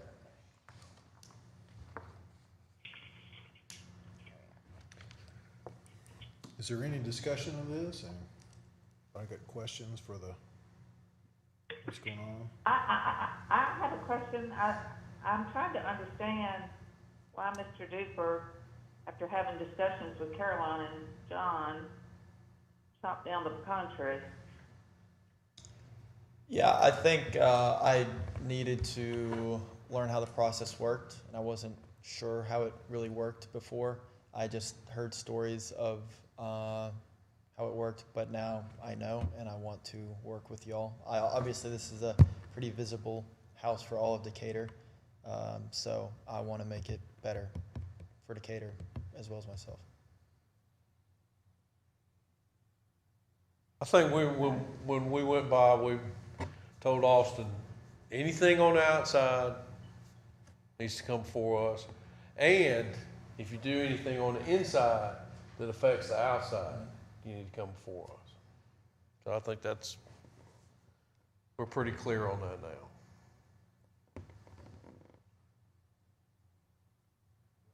Does anyone have a motion on this then? Well, as I understand it, our motion is to do a retroactive COA to take the tree down, which has already been taken down. Yeah, it's been taken. And the commission, you have the ability to not grant that and to just focus on the planting of the new tree. think- That's within the commission's that's- right. I'd say we have to split it up because I don't see how we can approve that, Yeah. retroactively approve that, unless we were given,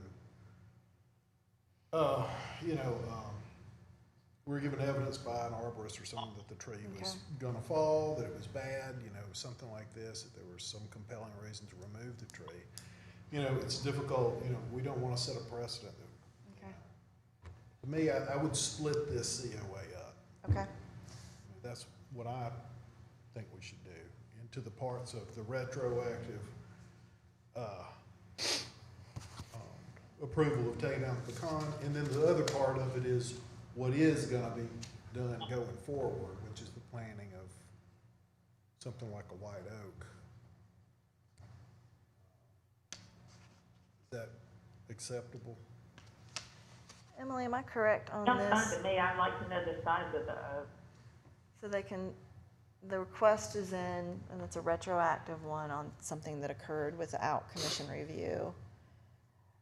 And they can take that and deny a request for that even though it's occurred because it's still gonna be on the books that way, and then approve a replacement so they can split it into 2, and legally that's okay. Okay. All right, after conferring with legal counsel,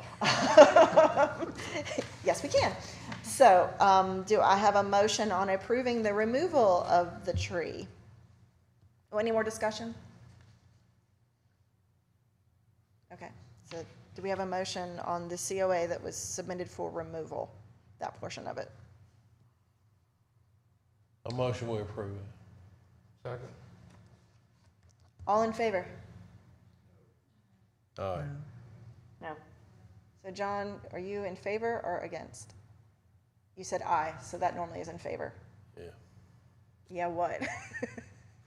Are you in favor of the motion, or are you voting against approving it? Yeah. So read the motion again then. This is in favor of allowing removal of the pecan tree. Well, yes. Yes, okay, so we have Godwin in favor, others against, so the motion fails to carry. We will leave it on the books at that with in this case, what the commission is looking at to address this is now the new tree.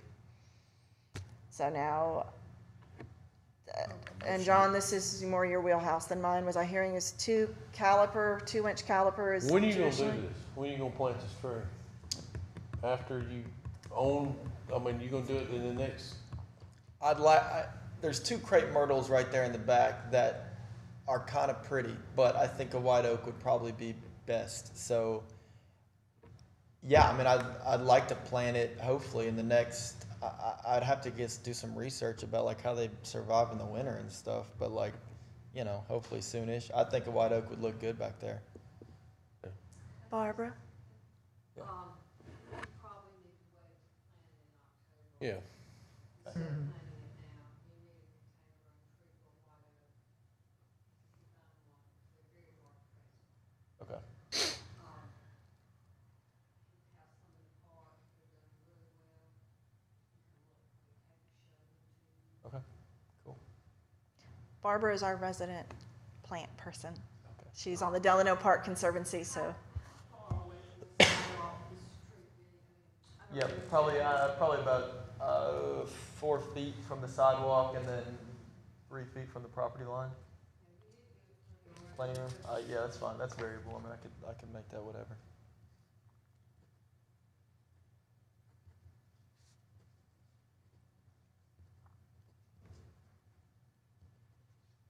Barbara, with the park, were you doing 2-inch caliper? Is that what you were having? 45-gallon tree. Okay. I'm not sure if it's 2 or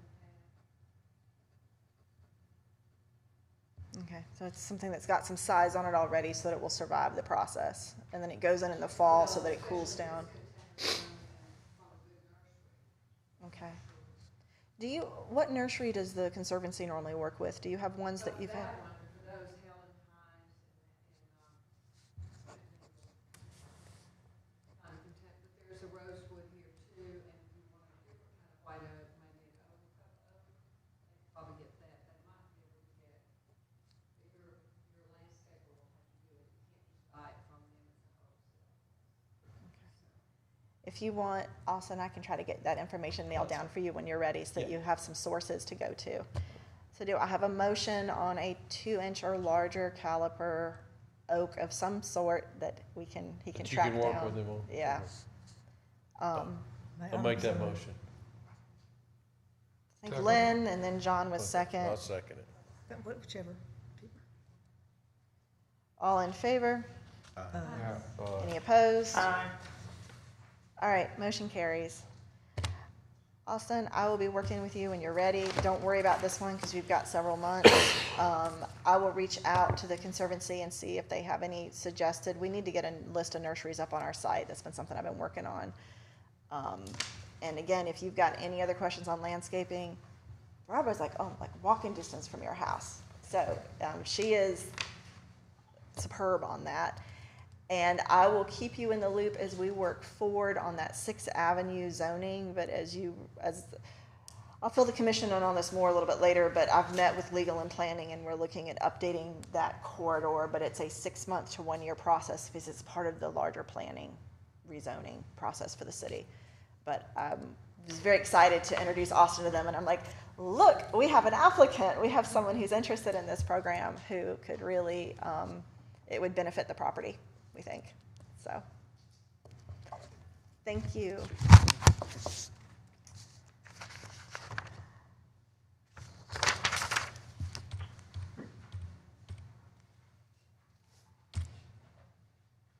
And Austin, when you get ready to do that side door, I'll work with you on a COA on that one.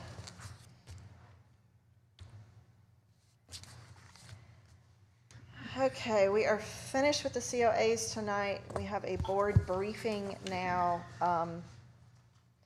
This property is the 504 to 510 Walnut Street. The background on this, some of you, this is the way it currently looks. Some of you recall this was the house that was removed from the site. And this is one that in early March of 2020, I had conducted a site visit because this just appeared, the fence appeared overnight, not the gravel parking lot at first, and notified the property owners. And then Mr. Hennessy was informed that we needed a COA, and I could not approve a fence of this height and the location, that he would have to come in front of the commission. At that point, he decided he wanted a gravel driveway as well, so he was going to submit for that. He submitted a COA for it, and less than 2 weeks after it was submitted, the gravel just appeared. And that's when I started getting queries from the neighborhood. So then at the HPC meeting, he came in front of the HPC and essentially admitted that he had done the work without a COA, and knew that he had to have a COA. And so there was great discussion with the commission on both. So the first was on the fence, and the findings from that, and this is the ruling from that, is that the location of the fence was not appropriate for the height. So he had two choices. He could move the fence if he wanted the height, and there was going to be discussion of style, or he could shorten the fence with a different style. And then the second was to address the parking lot driveway that showed up. And that was, the commission was looking at, was there additional site? So this is the site aerial. So if you look at it from an aerial, you can actually see the parking lot because it's so large. It's actually almost the size of the house, this area. So here's the house. Here's the gravel parking pad. This is the entire lot. So it's a good sized lot, and the commission guidelines address entering from the rear. So this is the alley. This is the garage that exists with the house. So there is a 2-car garage there, and you see the fence on both sides. And then this is the fence as it goes down along the alley. And the commission might also remember the fence was not in compliance because the structural side was out, but the commission allowed that to stay. But typically the commission does not approve that, but they said that could stay in this case. And the Hennessy was supposed to bring it into compliance by late summer. We gave extension for COVID. He would not follow up with me. A court summons was issued. And in that time, before the court summons was delivered, he sold the property without sharing any of the letters, the certified letters or discussions with the new applicant. So we have a new applicant who now has a property that is out of compliance, and there have been discussions with legal, and Emily, you can correct me if I'm wrong, but this is not based on the owner, it's based on the property, and it stays with the property. So the property is still out of compliance. Right. Now we have to find a way to bring it back into compliance because the ruling still stands. The ruling does not change with a new owner. The ruling was made on the property, not on who owned the property. So we need to work with this new owner. So this is not a COA. John was really great. We met with the new owner to figure out what his options were. Alabama, unfortunately, is a buyer beware state because our first suggestion was to go back to the person that had all of this before.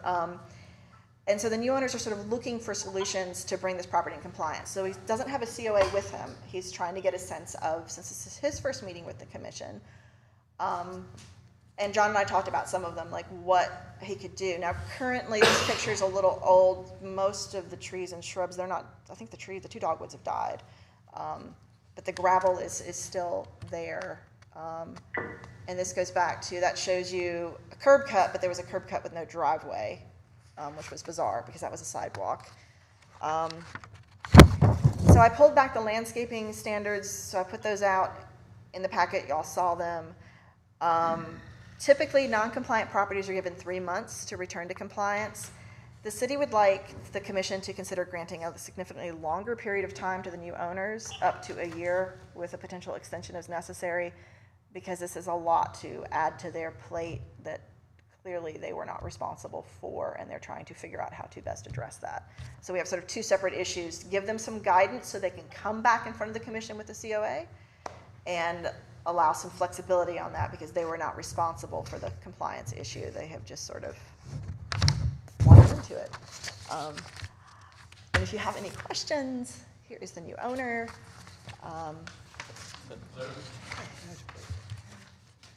See if I've got a better picture. Here we go.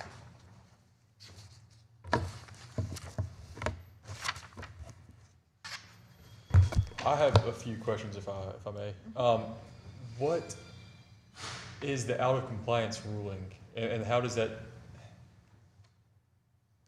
I mean, I did some fairly thorough research in preparation for this, and I don't know that I found anything about what compliance meant, if that makes sense. I mean, from what I can see, that the commission has the right to approve or deny COAs, and that in turn goes to allows for a building permit to be issued. Is that correct? And then Permits don't have to be. Some projects require building permits, some don't. okay, So COA is regardless of building permit. Building permit in the district always requires a COA though. okay. So then I guess on the legal side, what does compliance mean? What does being out of compliance mean for me? If the COA was voted on, then it needs to be strict as to what they agreed upon at that time.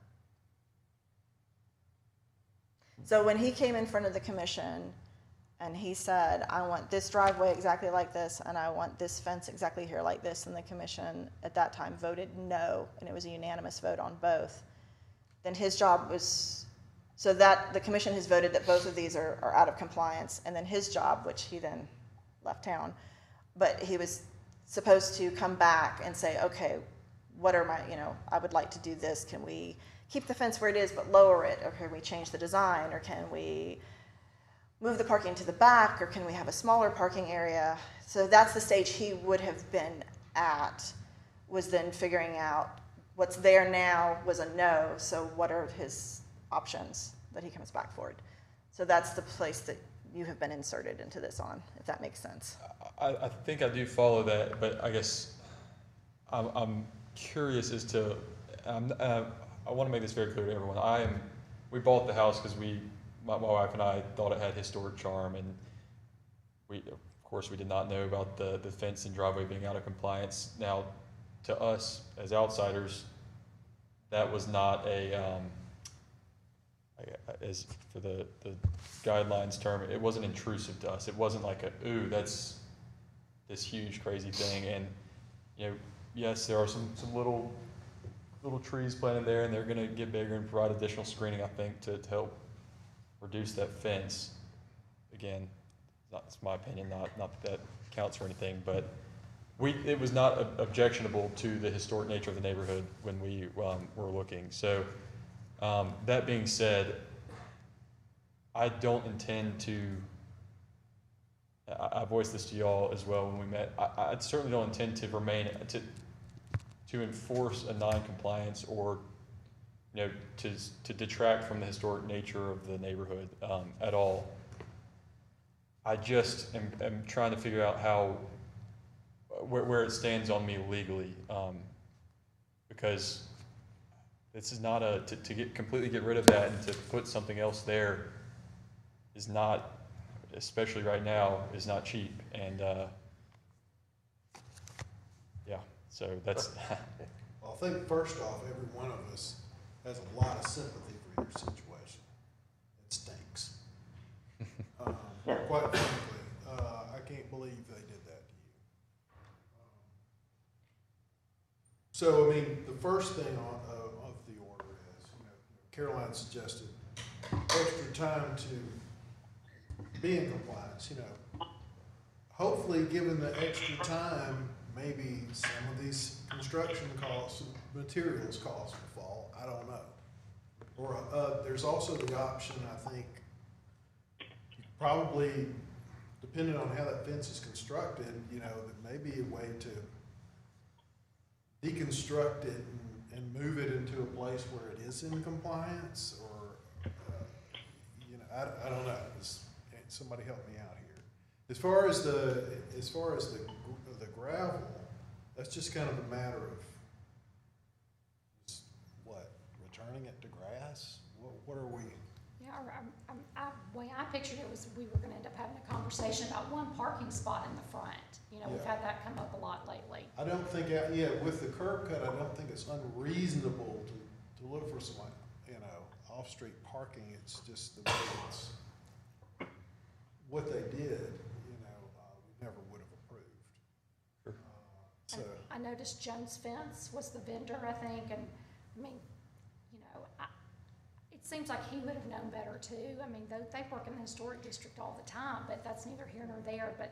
They do, because I sent them a district outline map at one point, so they do have that So, information, and they know a COA is first off, required, but that's we're all not his fault. sympathetic. We Right. want to help Yeah. you fix this. And hopefully he'll help, the company will help too. I mean, they threw up a huge fence in the historic district, so. So I can't count on that, I guess is my position right now. I can't count on anyone doing anything Yeah. for me. And I mean, Sure. I know y'all are willing to help, but financially, I don't expect anything from y'all, obviously. So there's still that.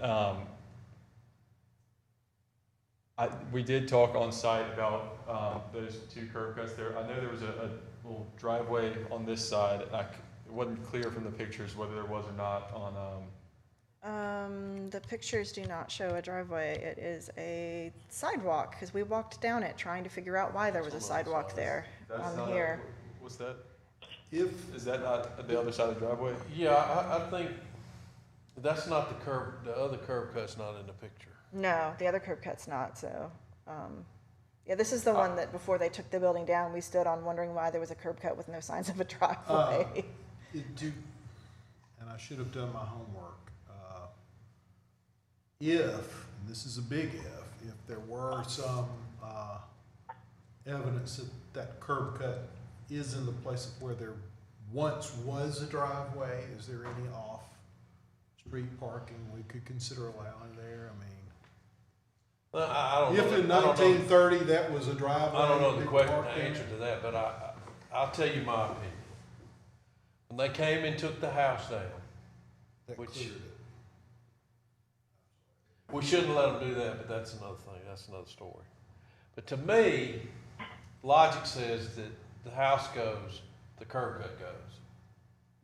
Okay, now, there's another curb cut that logically lines up next to his house.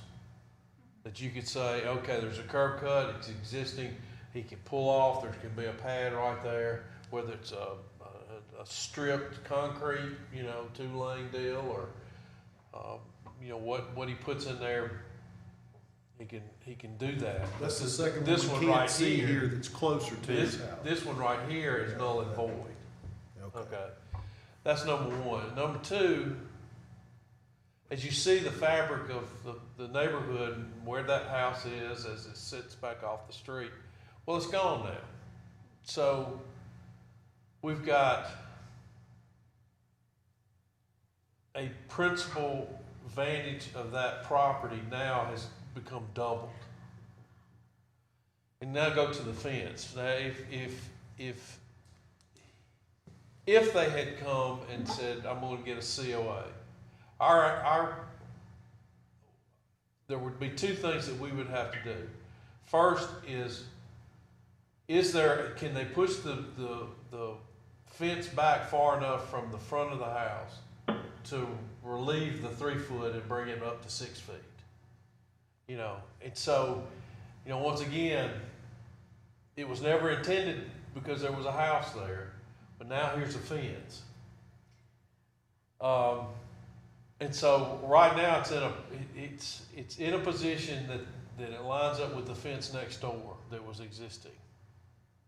So that's probably why they put it there. I would imagine if they had come and got a COA, we would have been behind the bay window. At least behind the bay window. But if you do that, you still have a pretty massive 6 foot fence right there. But it's further off of the road and, you know. Because I know with other examples of when someone's done a demo, we kind of treat it as you're gonna make it look as if there was never anything there. So it's sort of like you say, it's a reset on, we treat it as though there was never a house there at this point. And I had been asked by the commission, and I checked with planning today, the lots have not been consolidated. Those are two separate legal building lots. They were Still never two separate consolidated. lots. They never were, so see, you could sell that lot. Yeah, there's still two Did you buy lots. both the lots? Sure. Yeah, he's still got the yard. His dog runs around out there. And the other thing I had been asked, and yes, I think you can see it in the photo, but maybe not as well as I'd hoped. That is a double gate there on the front. So it's not just a fence, it's also a massive, someone had asked me about this. Yes, that is a gate there. So, Is it on the far right of? yeah, on the far right. So if you were to come in on this side, these two could swing. Okay, Okay. okay. So, I think, personally, I think that bringing the gravel parking pit into compliance is, I don't want to say easy, but, you know, it's something that over time you can get the gravel out, put grass back and have a single lane. And that would take care of that. The question is, you know, and even moving the gate to where it's in front of that, you could do that, or sealing up, like we talked about, sealing up the gate. The other thing is the fence. You know, do we, you know, in its location, is it appropriate? Would it be appropriate moved back? Is a question. And Right. if Because I'm you do have hearing an you existing correctly, fence. yeah.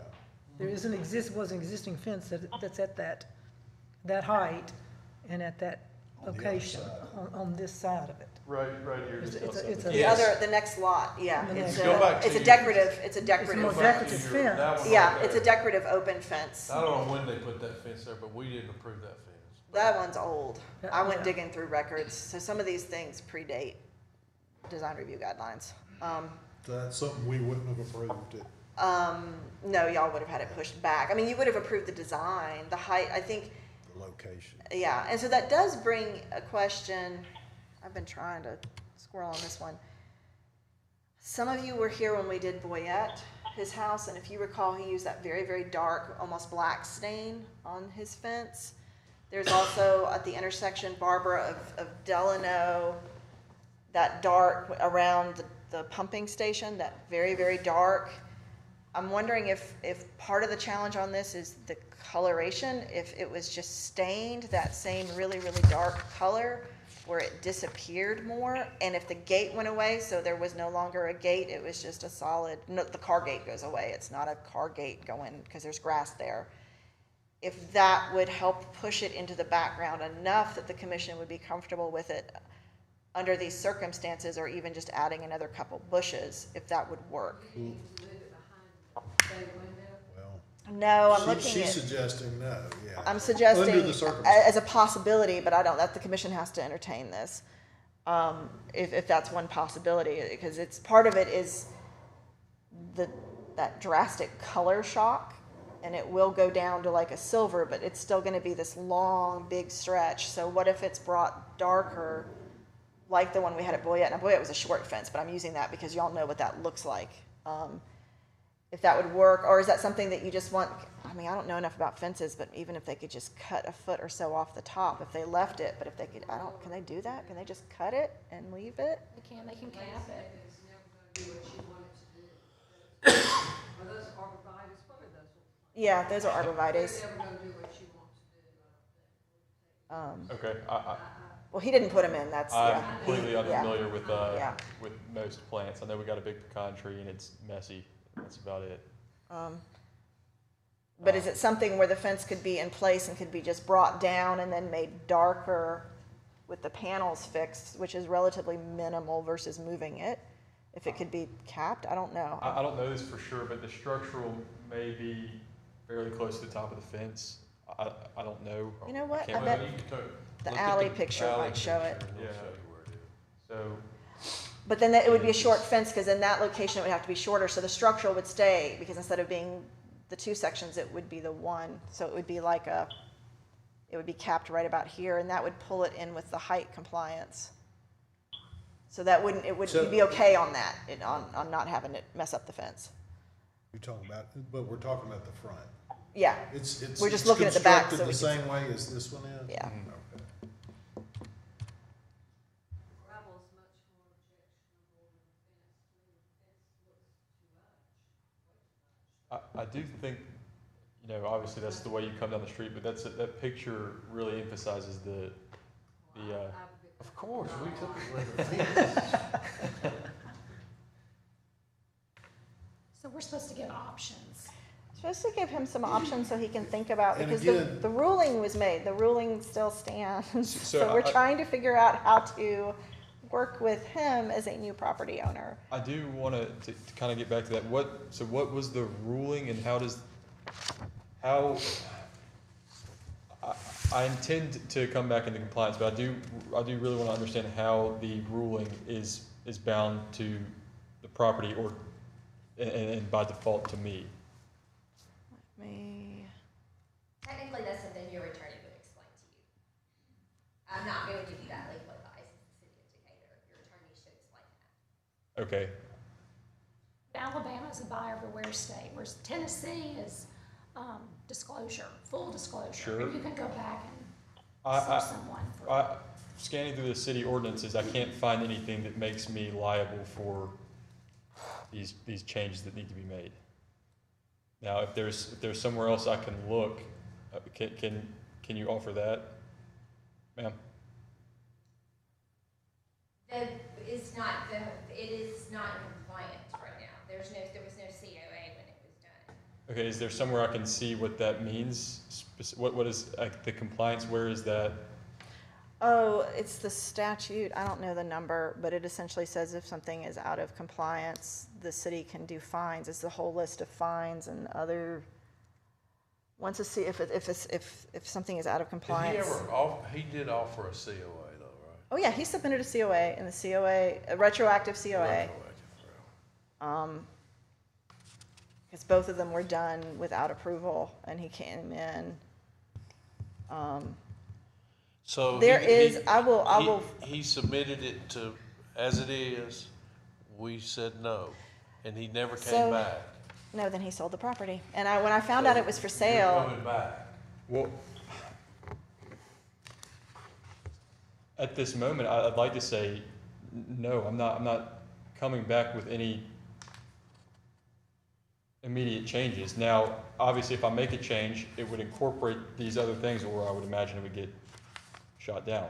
Because I really don't like the gravel lot. I want to get rid of that. And if I ever try and change that, I have to come here, and y'all have to approve it, right? Since it was approved, I mean, it was not approved. I'm going, Have you looked at sections 18.1 through 18.20? Yes, and I believe I have it here. Okay. Read all the way through that about appeals. The appeals would go to the court. Well, no, there's, I'm not, I know that Mr. Hennessy was given the opportunity to appeal the ruling, and he did not appeal it. So that portion of the process has already passed us. So he was given the certified So letter. Does Does that make sense? Yes, but to Okay. me, that's not a property issue, that's a Mr. Hennessy issue. I mean, he did not comply with the ordinances or laws, and I don't see how I can be held to that when, well, one, I haven't seen anything about compliance. I understand the concept of it not being compliant with the historical guidelines, et cetera, but there's nothing that I've seen that says compliance, you have to do this or you get fined. Read the code she referred you to. I have. I have to. You need to get an attorney Well, if you're not, I mean, yeah. I'm telling you, I read it and I haven't seen that. I'm not saying, if you can point me to the section where it says that statement, I just haven't seen that. well, legally here tonight, we're here for options, I guess. If you're saying you don't want to submit a COA, then that's your decision. That is my decision because I believe that would hold me to making changes that I may not be able to make right now. That's my, in time, as I am able to make changes, they will be made in compliance or to bring back to compliance. But I don't feel comfortable tonight saying, yes, I'm willing to do this and put a deadline on myself to make changes that I don't know that I'll be capable of making. And I guess in that, if I did end up doing that, what would be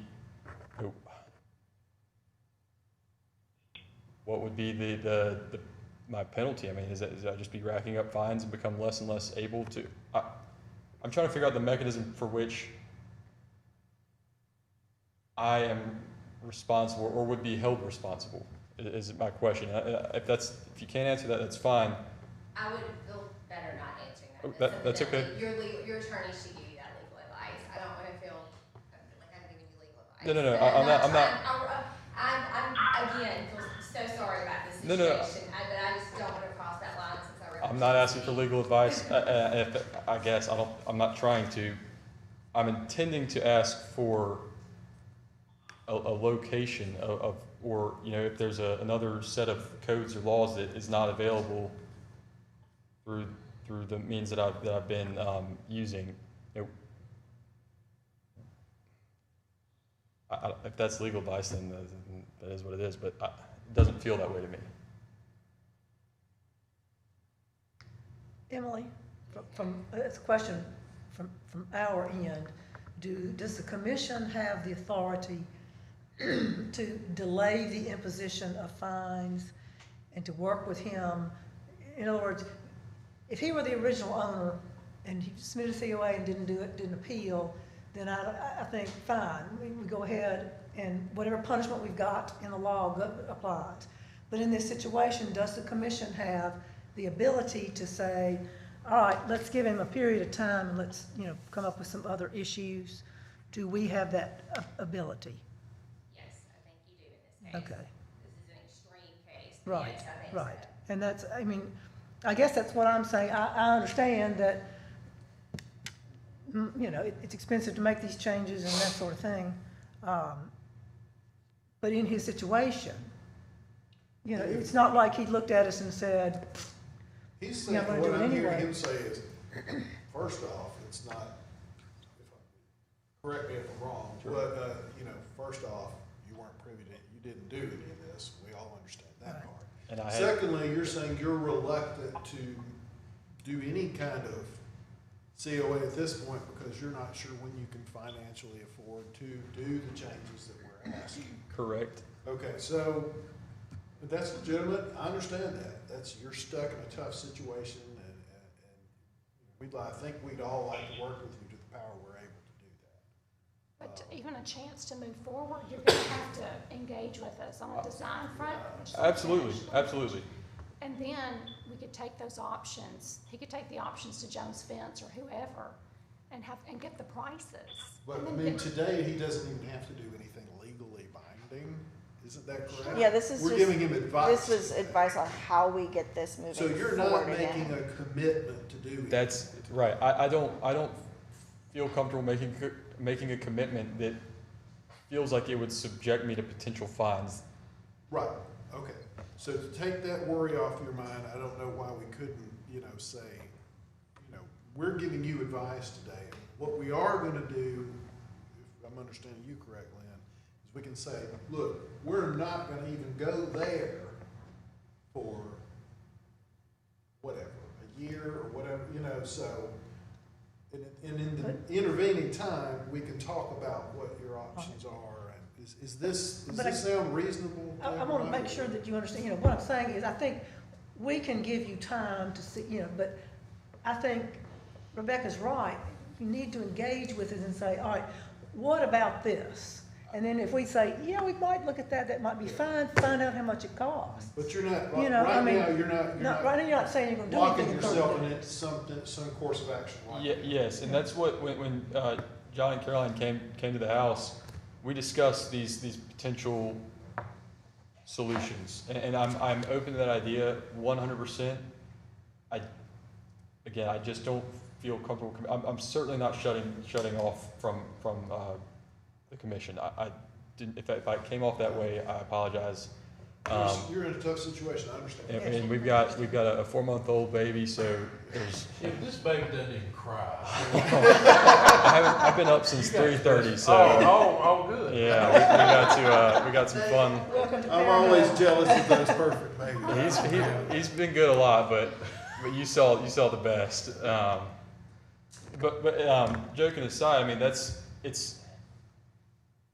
I've got a new job. I mean, when I came up here, I took a new position in my company, and it's a whole lot going on. That's part of my delay for addressing the commission. And Well, and it's an intimidating process, I'm sure. and I guess that reminds me, and I don't. It was intimidating, and I get a letter from the commission saying that there's a potential court summons being drawn up, and I put it off. I was like, look, I can't think about that right now. I'm trying to learn how to dad. And, yeah, I mean, it is intimidating. And with that, that's part of my original questioning is like, what was the summons for? And if it's compliance, can I be directed in a place where I can see what that means so I can, address that, or at least know what I'm going to be up against if I mean, y'all have been gracious enough to at least float the idea of delaying any sort of enforced action, but yeah, I just kind of want to know what I'm up against here. Emily, can we talk about what the process would have been with Hennessy? He would have been served the summons. In a perfect world, he would have been served the summons. He would have come to court. A municipal court fine is up to $500, 6 months in jail. That's up to the judge on how he wants to handle that. In violation of a certificate of appropriateness? It's a violation of the code. I'd have to go look for the number of how it's worded, which one it is in the code, but it's in the Decatur City Code, our code. Okay. Well, I guess my question would be, and maybe I'm trying to figure out exactly where you're coming from. So all this legal stuff he's getting letters and all that, do we as a commission, we could say, hey, let's stop that? Well, the letters that went out, when I found out it was for sale, I contacted the listing attorney because I had no way of knowing who was looking at it. The listing attorney notified me it was already closing. I asked for the new owner's contact info. She would not give it. So I was trying to figure out who bought it because, there's a drag before it goes into being written up at the county level. So at this point, I know it's sold, but I don't know who the new owners are, and the person who was representing Mr. Hennessy would not give them my info to tell them to reach out to me. So at that point, it's a standard letter that says, hey, there's a compliance issue, please call, here it is. There was no response after a certain amount of time. I contacted the attorneys. I'm like, what's next? I can't just randomly show up. Do I send a second letter because we haven't heard back? I'm like, what's the steps here? And it was send a second. If you don't hear back after X number of months, at that point you have to do a court summons because they're not responding to any of the letters. That's the only other way, because I can't just legally show up on someone's front door. So those have stopped because I actually know who it is now. Like, we know who the person is. We have had contact. So at this point, we need the commission to work with him to come up with some idea of what he can propose. And even if the commission says, you know what, you've got 6 months to think about what you could possibly do, and then he comes back in 6 months and, hey, okay, that looks really good. You want to do a 1.5 to 2 year extension on getting this done, like some sort of roadmap forward. But we need to be able to give him some ideas of what he needs to think about, so in the next few months he can be figuring out, like. But I think you also want some security to know no one's going to come arrest him. There needs to be, and Emily, you can help with this maybe, but there's, what I'm hearing from the commission and what I think I've heard from Emily is as long as that contact stays there and we're all working on it, we're good. No one's moving. Yeah, because he's part, the process has already started, right? Does That's that bringing make it you back feel into better? compliance. Yeah, I mean, Is part of that discussion on It- like, so- so it's so- not like it has to be done, it's not like you did it and the commission rules like, you've got 3 months to bring it into compliance. Typically it's 3 months, you have 3 months. So if Hennessy had shown up, if it had gone to court, it would have been, hey, this is the standard we ask is 3 months. COVID, we were lengthening things a little because COVID was nuts. But in your case, you weren't responsible for that. So it's okay, can we give him X amount of time to come back with some ideas? And this is like an idea sort of brainstorming, like what isn't working with what's there. And then you can sort of think about what they've said and what you think your family needs and what you think the site will work with. Come up with a couple ideas. You can call John if you need assistance. You can call me. We can come back and walk. Think through it and then come back and we can the commission can set a time and say, hey, come back in 6 months when you get some sleep, because by then the baby will be sleeping, and talk about that. And then at that 6 month meeting, that's when you have that COA, and then you can sort of set the process from there and start setting it out. And if you want to break it, so that's what I'm sort of hearing from people. Am I getting it right? I don't want to miss anything. So does that make sense? yeah, and I think, so what I guess what I'm hearing, and again, correct me if I'm wrong, is as we've got this line of communication open and working with each other, there will not be anything, forced upon me in the near future, and so yeah, I guess with that being the case, I don't need legal advice, or a direction to look at. As long as we've got that understanding now, I don't expect that to change, but if it did, I would probably have the same feelings I do right now, or I did coming in, which is like, what am I held to right now? What have I got coming at me? And at that point, we may have this discussion again, and I don't know, but I hope it never comes to that, because I intend to. I love the old Decatur historic area. It's gorgeous. My wife and I walk all the time, see the Schuperts in their gorgeous backyard, and we didn't have that where we were before, and it's something I really, really cherish and enjoy, and I want to be part of it. So all that to say, I don't intend to be a combatant to the Historic Commission. I intend to bring it into compliance. I just don't want to commit anything right now, and if that's okay, that's okay. If it's okay, I'll tell you what we tell people in court. If you're working with us and letting us know what's going on, we're going to work with you. I mean, that's generally the philosophy, and that's what the commission, I can't speak for them, but that's what the city of Decatur's hope is. And I think, eventually you're gonna need to do something. Sure. And I think you've got some good resources here. Absolutely. They're free right now, okay? As a member of the John, you commission. just volunteered and your you- landscaping services. No, I just ideas. Stay Hey, have you behind thought for a about couple this? hours. Have you thought about this? Sign out there and say $2 a bucket, you'll get the gravel, all the gravel. That might be an idea. That might be an idea. You gotta control the They size of haul it off buckets. 'cause they want it, yeah. Yeah, that's an idea. Yeah, I'm just saying, let's give him some time, but again, we do need to say, right. all right, I've got this idea about how to get rid of the gravel. Or if I get rid of the gravel, maybe I want a parking thing, because we have turned people down for parking pads in front yards because there was no curb cut. There is a curb cut, at least one of these. But, that might be an option, but I think what I'm hearing from a lot of people here is that gravel driveway is more obnoxious than the fence. It bothers me. I mean, And I think that was a good idea, put sign out, are you selling the buckets? Yeah. No, bring your own bucket, but you can have it for $2. So what can we, are your concerns addressed enough that you feel like? I do. I do think they are. push this down the road kinda, and, We want to set a time limit on that. Yeah.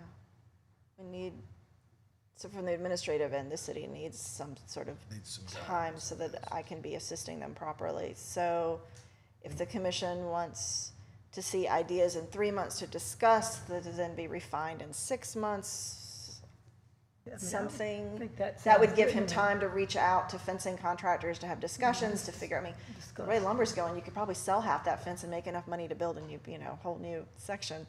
But to sort of give him some ideas. So do you want to expect back in 6 months with some full designs, or expect back in 3 months with more discussion? What do y'all we want could to do? say 6 months with, expect some designs, but, if he wants to come in any time between now and then, Yeah, to contact. or he can Caroline. always just call you if he can get your ear.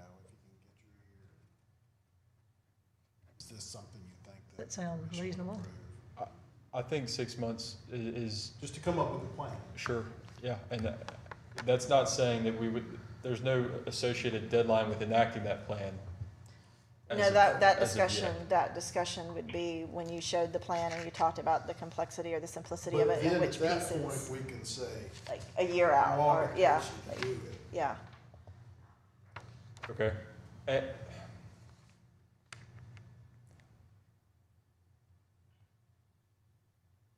Okay, I mean,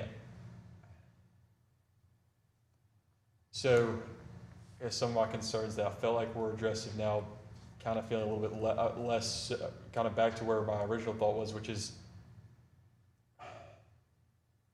I'm on y'all's timeline and not my own when I don't feel, when I don't know how I'm legally responsible for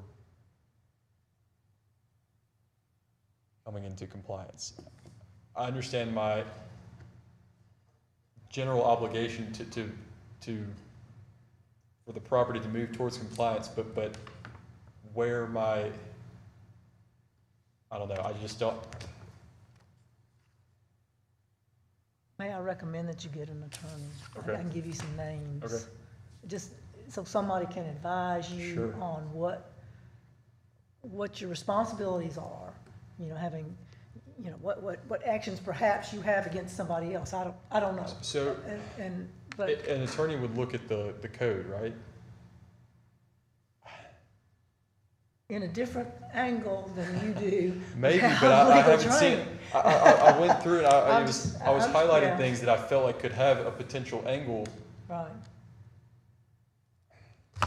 Well, this is an unusual, highly unusual situation. Right. That's first up, and I hear what you're saying. You're saying you don't even want to commit to, I've got to have a plan in 6 months. The plan is fine, but the what comes after the plan is where You want to know how you're legally responsible or whatever. it is. Yes. Yes. That's what I'm saying. That really Suggesting is, you get- unfortunately, probably a question for an attorney, if you want to get that answer specifically, I guess. The only thing I can say is I checked with code compliance in general and said, hey, if somebody buys a house and there's been flagged for code compliance, and Emily, you can correct me if I'm wrong, but if it's been flagged for missing gutter rod or whatever the code compliance guys do, and I'm like, and somebody buys it and doesn't know that, and they purchase the house, then is the city gonna hold them responsible? It's And they the said, yes, it property. stays with the property, and I said, If okay. someone So was- we are in the same category as code compliance, Right. if that makes sense. Because I did check on that, because I was like, well, what happens if they just don't know? And they're like, it's with that. And I'm like, oh, okay. So, Code compliance, like putting in your electrical or your plumbing or something, yeah, it was all part of the city ordinance. So it's all Yeah. part of the ordinance, yeah. So, that's, if you bought a house, at foreclosure and someone was in the middle of remodeling it and they had permits in place, the permits are still in place, is that what you're saying? Something like, or at least code compliance is still, it's linked to the house, not the owner. Yeah. And Emily, am I correct? I did not misstate I'm that. not. I mean, involved. the name of the box, Yeah. come up here It's transferable because it sticks with the property. So then where is it out of code compliance? There is not an approved COA for the work that occurred on that property. So the work that is currently there is not approved by the commission. So then the question is, there's multiple ways to bring it. That's the next step was, which direction do we go? Because there's lots of different directions that could go on that.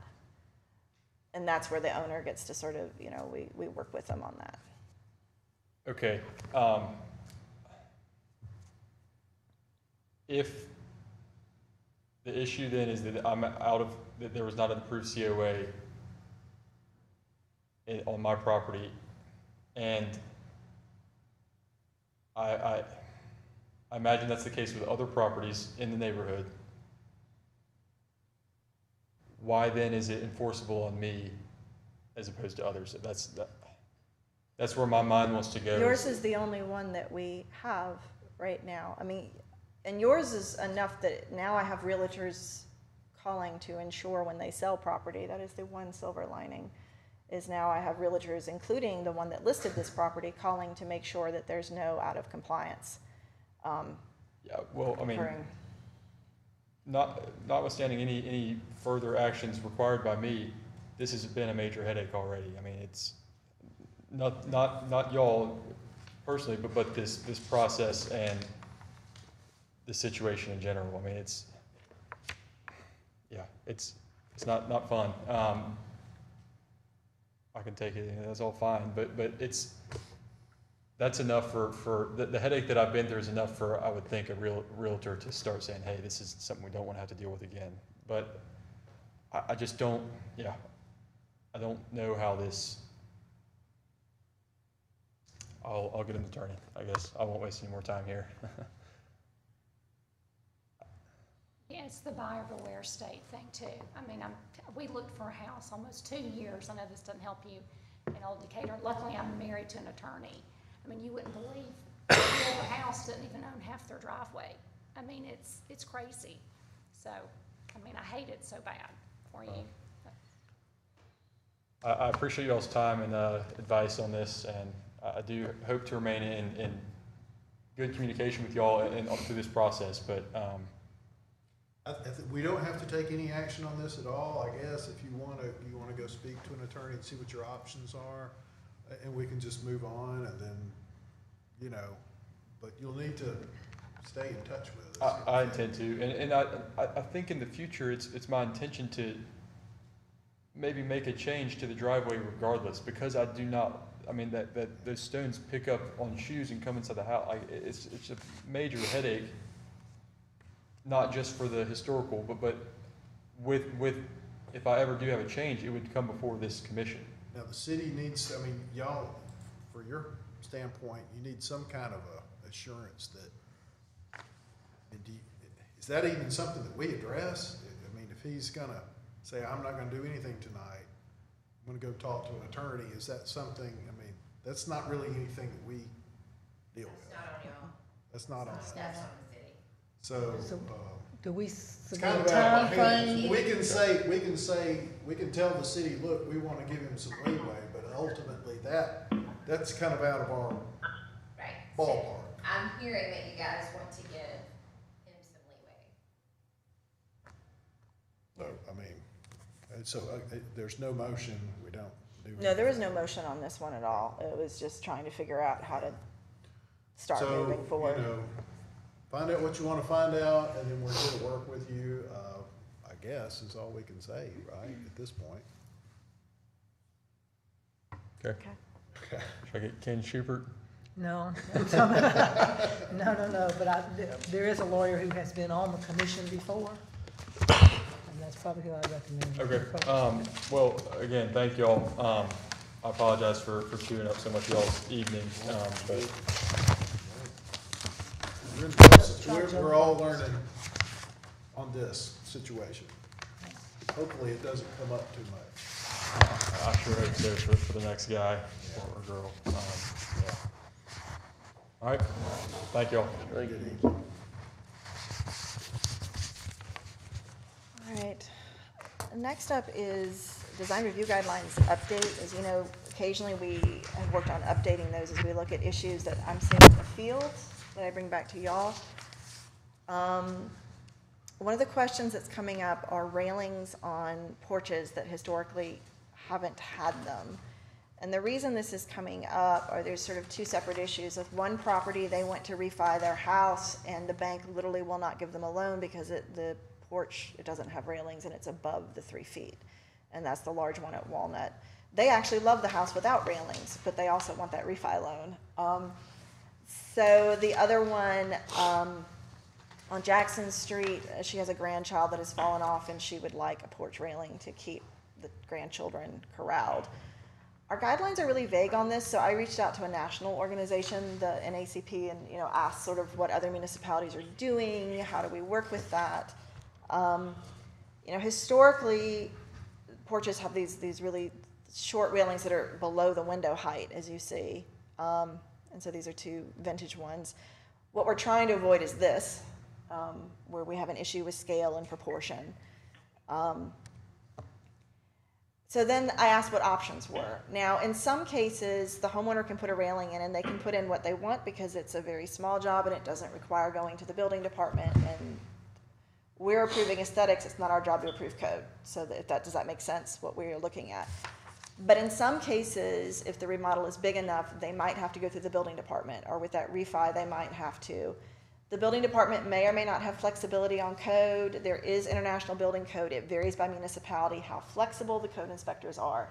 I do not have a strong sense on Decatur's code inspectors yet, and so I'm just looking more broadly in terms of options. Believe it or not, NPS for tax credit projects has approved these metal tension wires. Now, approving them because they sort of vanish, but I also realize the majority of our property owners probably would look at that and think, no, that's not the aesthetic we're looking for. They have also approved NPS clear glass panels, which I know y'all have seen. Yeah. But I also think a lot of our property owners are like, that's still not quite where we would like to be going. Having said that, this is somewhat challenging as well.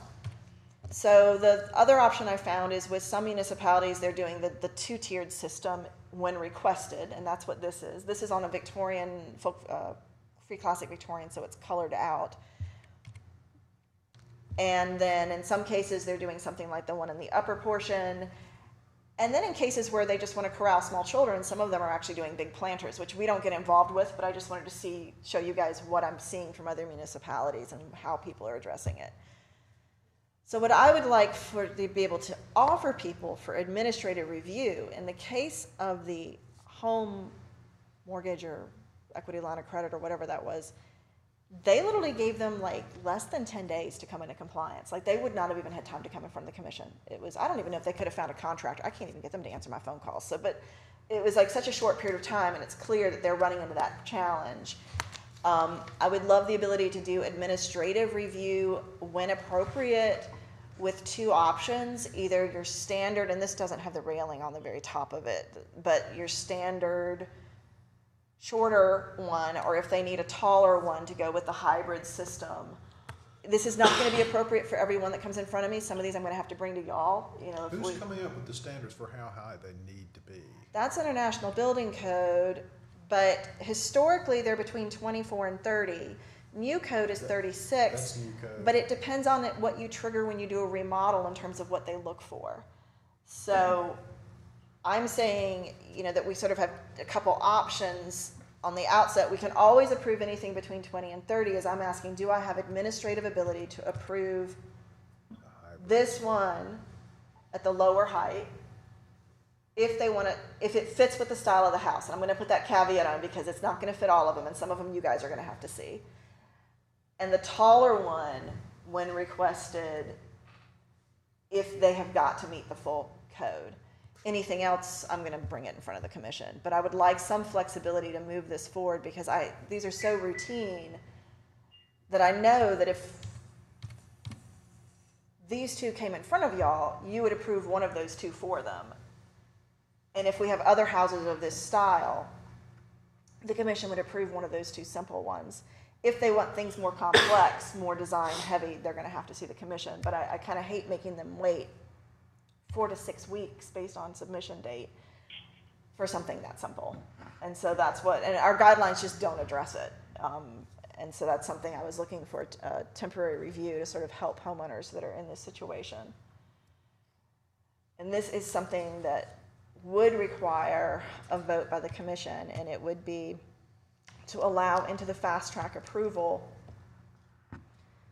the shorter plane railings or the taller or double tier railings at staff's discretion. Anything else comes in front of the commission. So does that make sense? I think so too. Yeah. Does anybody have questions about this? Normally wouldn't, I've just never seen a fence like that on the right, a railing rather. I've seen them. I've I think seen that's- them, but- I like how it's a different color, so it Yeah, kind that's all I like that. Yeah. disappears. Is that, I suppose that's sort of the idea there. Yeah, it's clear that other commissions have struggled with this, and it depends on, some commissions are like, hey, just do the metal ones, and I'm like, I don't think my community is gonna be wanting that. I need to come up with something, a better solution for my community. But some do, and some do the glass. And others have building inspectors that always approve the low ones. Some have building inspectors that it varies by the project.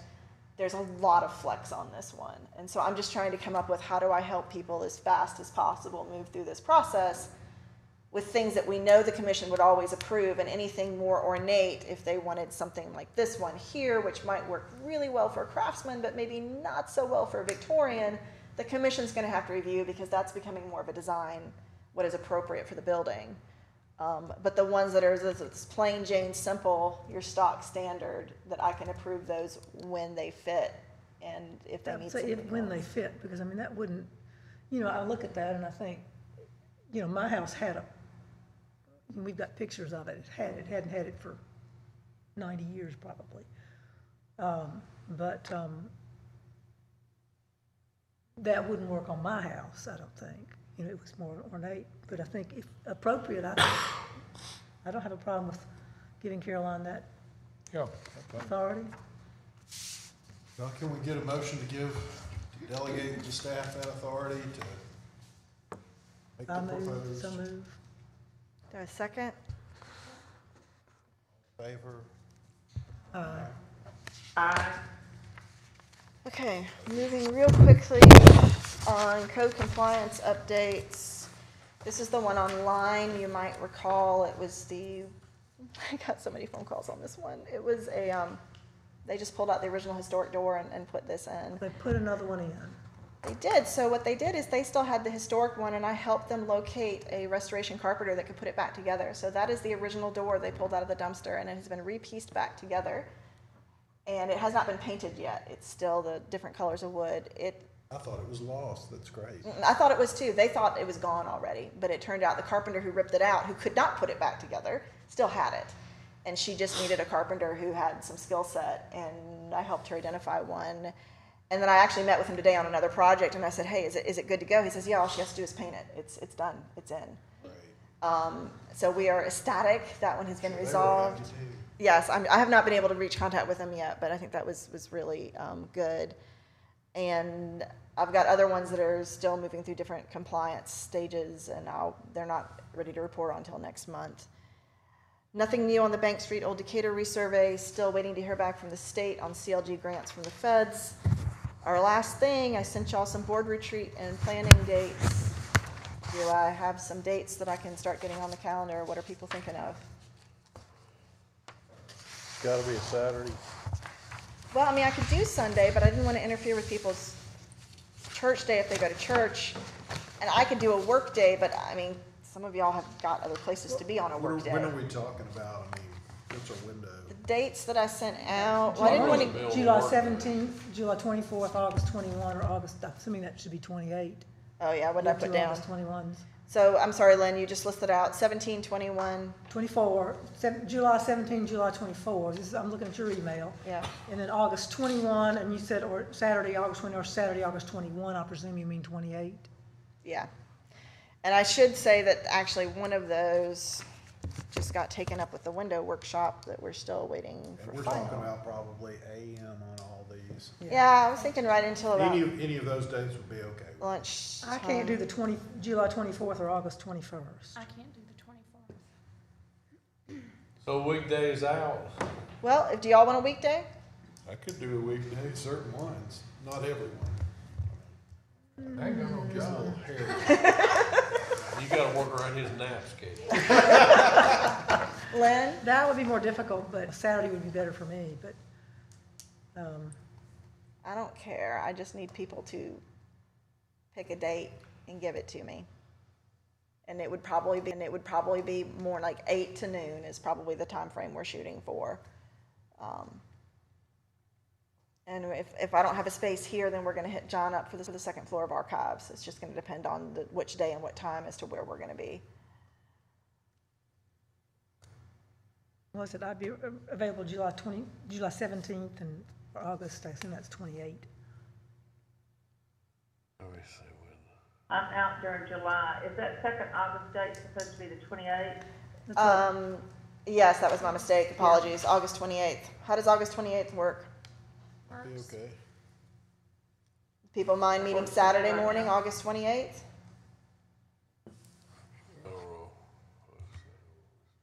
John's got to check his What beach does that do schedule. with people going for Labor Day weekend? Where does that hit for Labor Day weekend? Labor Day weekend is the weekend following. before? Yeah, that's the 4th and the 5th.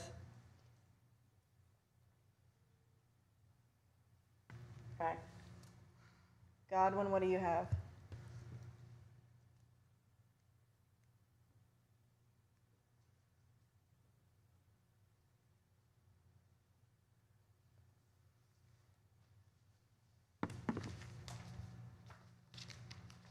He's looking at his tanning schedule. We're in August. Yeah, August 28th, which is a Saturday.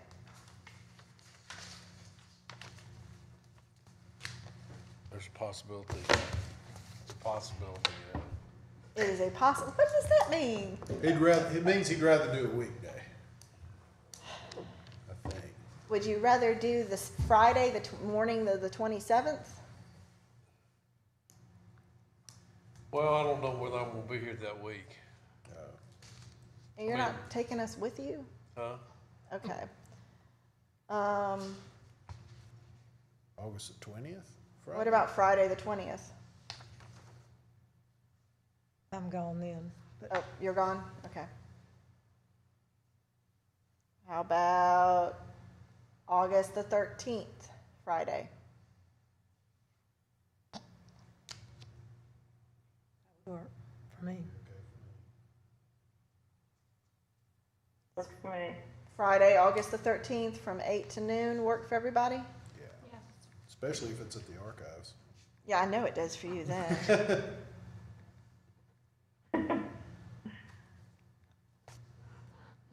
Friday the 13th? Yeah. Emily, Go we'll ahead and probably tempt have you all there kinds for of things. part of it if you can make it. If you've got to be in court, we'll figure it out. Okay, how far out do you know that? We don't do Fridays or Friday. Oh, okay, so see, you're Yeah, good. unless Joe changes his mind, but I can tell him now that I need that day clear. Okay, that morning, okay. All right, we'll go ahead and get that on We your won't have, calendar. if we do have jail, we have jail in the afternoon, so it would be. Okay, all right. Okay. Okay, so that is it for this round. I need a motion to adjourn unless y'all have Well, anything I have else. something here. I'll be quick about it. We put together a letter, basically, in acknowledgement of Historic Preservation Month, which was the past May, and just basically reminding the mayor and the city council members and the community development department of the value we've gotten out of Caroline over the past year. And how we think that really, we support what she's done and just outlining, I don't want to read the whole letter, but I think we should all sign it and get it into them. You can have an opportunity to take a look at it if you haven't yet, but just basically outlining all just basically a position of support that we think her position is to be funded, and letting them know what all has happened, you know, over the past year. It's been an event for years. It's particularly things like the tower project that she's helped get tax credits and getting that off the ground and find, you know, that's just been amazing because once that happens on Bank Street, that's gonna transform Bank Street. I mean, that's why people haven't been investing in Bank Street, because you've got this massive white elephant right in the middle of everything, empty, and, you know, windows just glaring at people, so. And Caroline's been instrumental in that, so, I'd like to see us all sign this and turn it in. I don't know if that's something we need to vote on. No, I don't think so. You know, of course, if you read it, you don't like it, don't sign it. Can you send that to us? Yeah. Are you If looking you to wanna- sign it tonight? If you wanna look at it tonight, I can get it to you later if you wanna. We'll do that and then we'll meet and sign, yeah. Okay.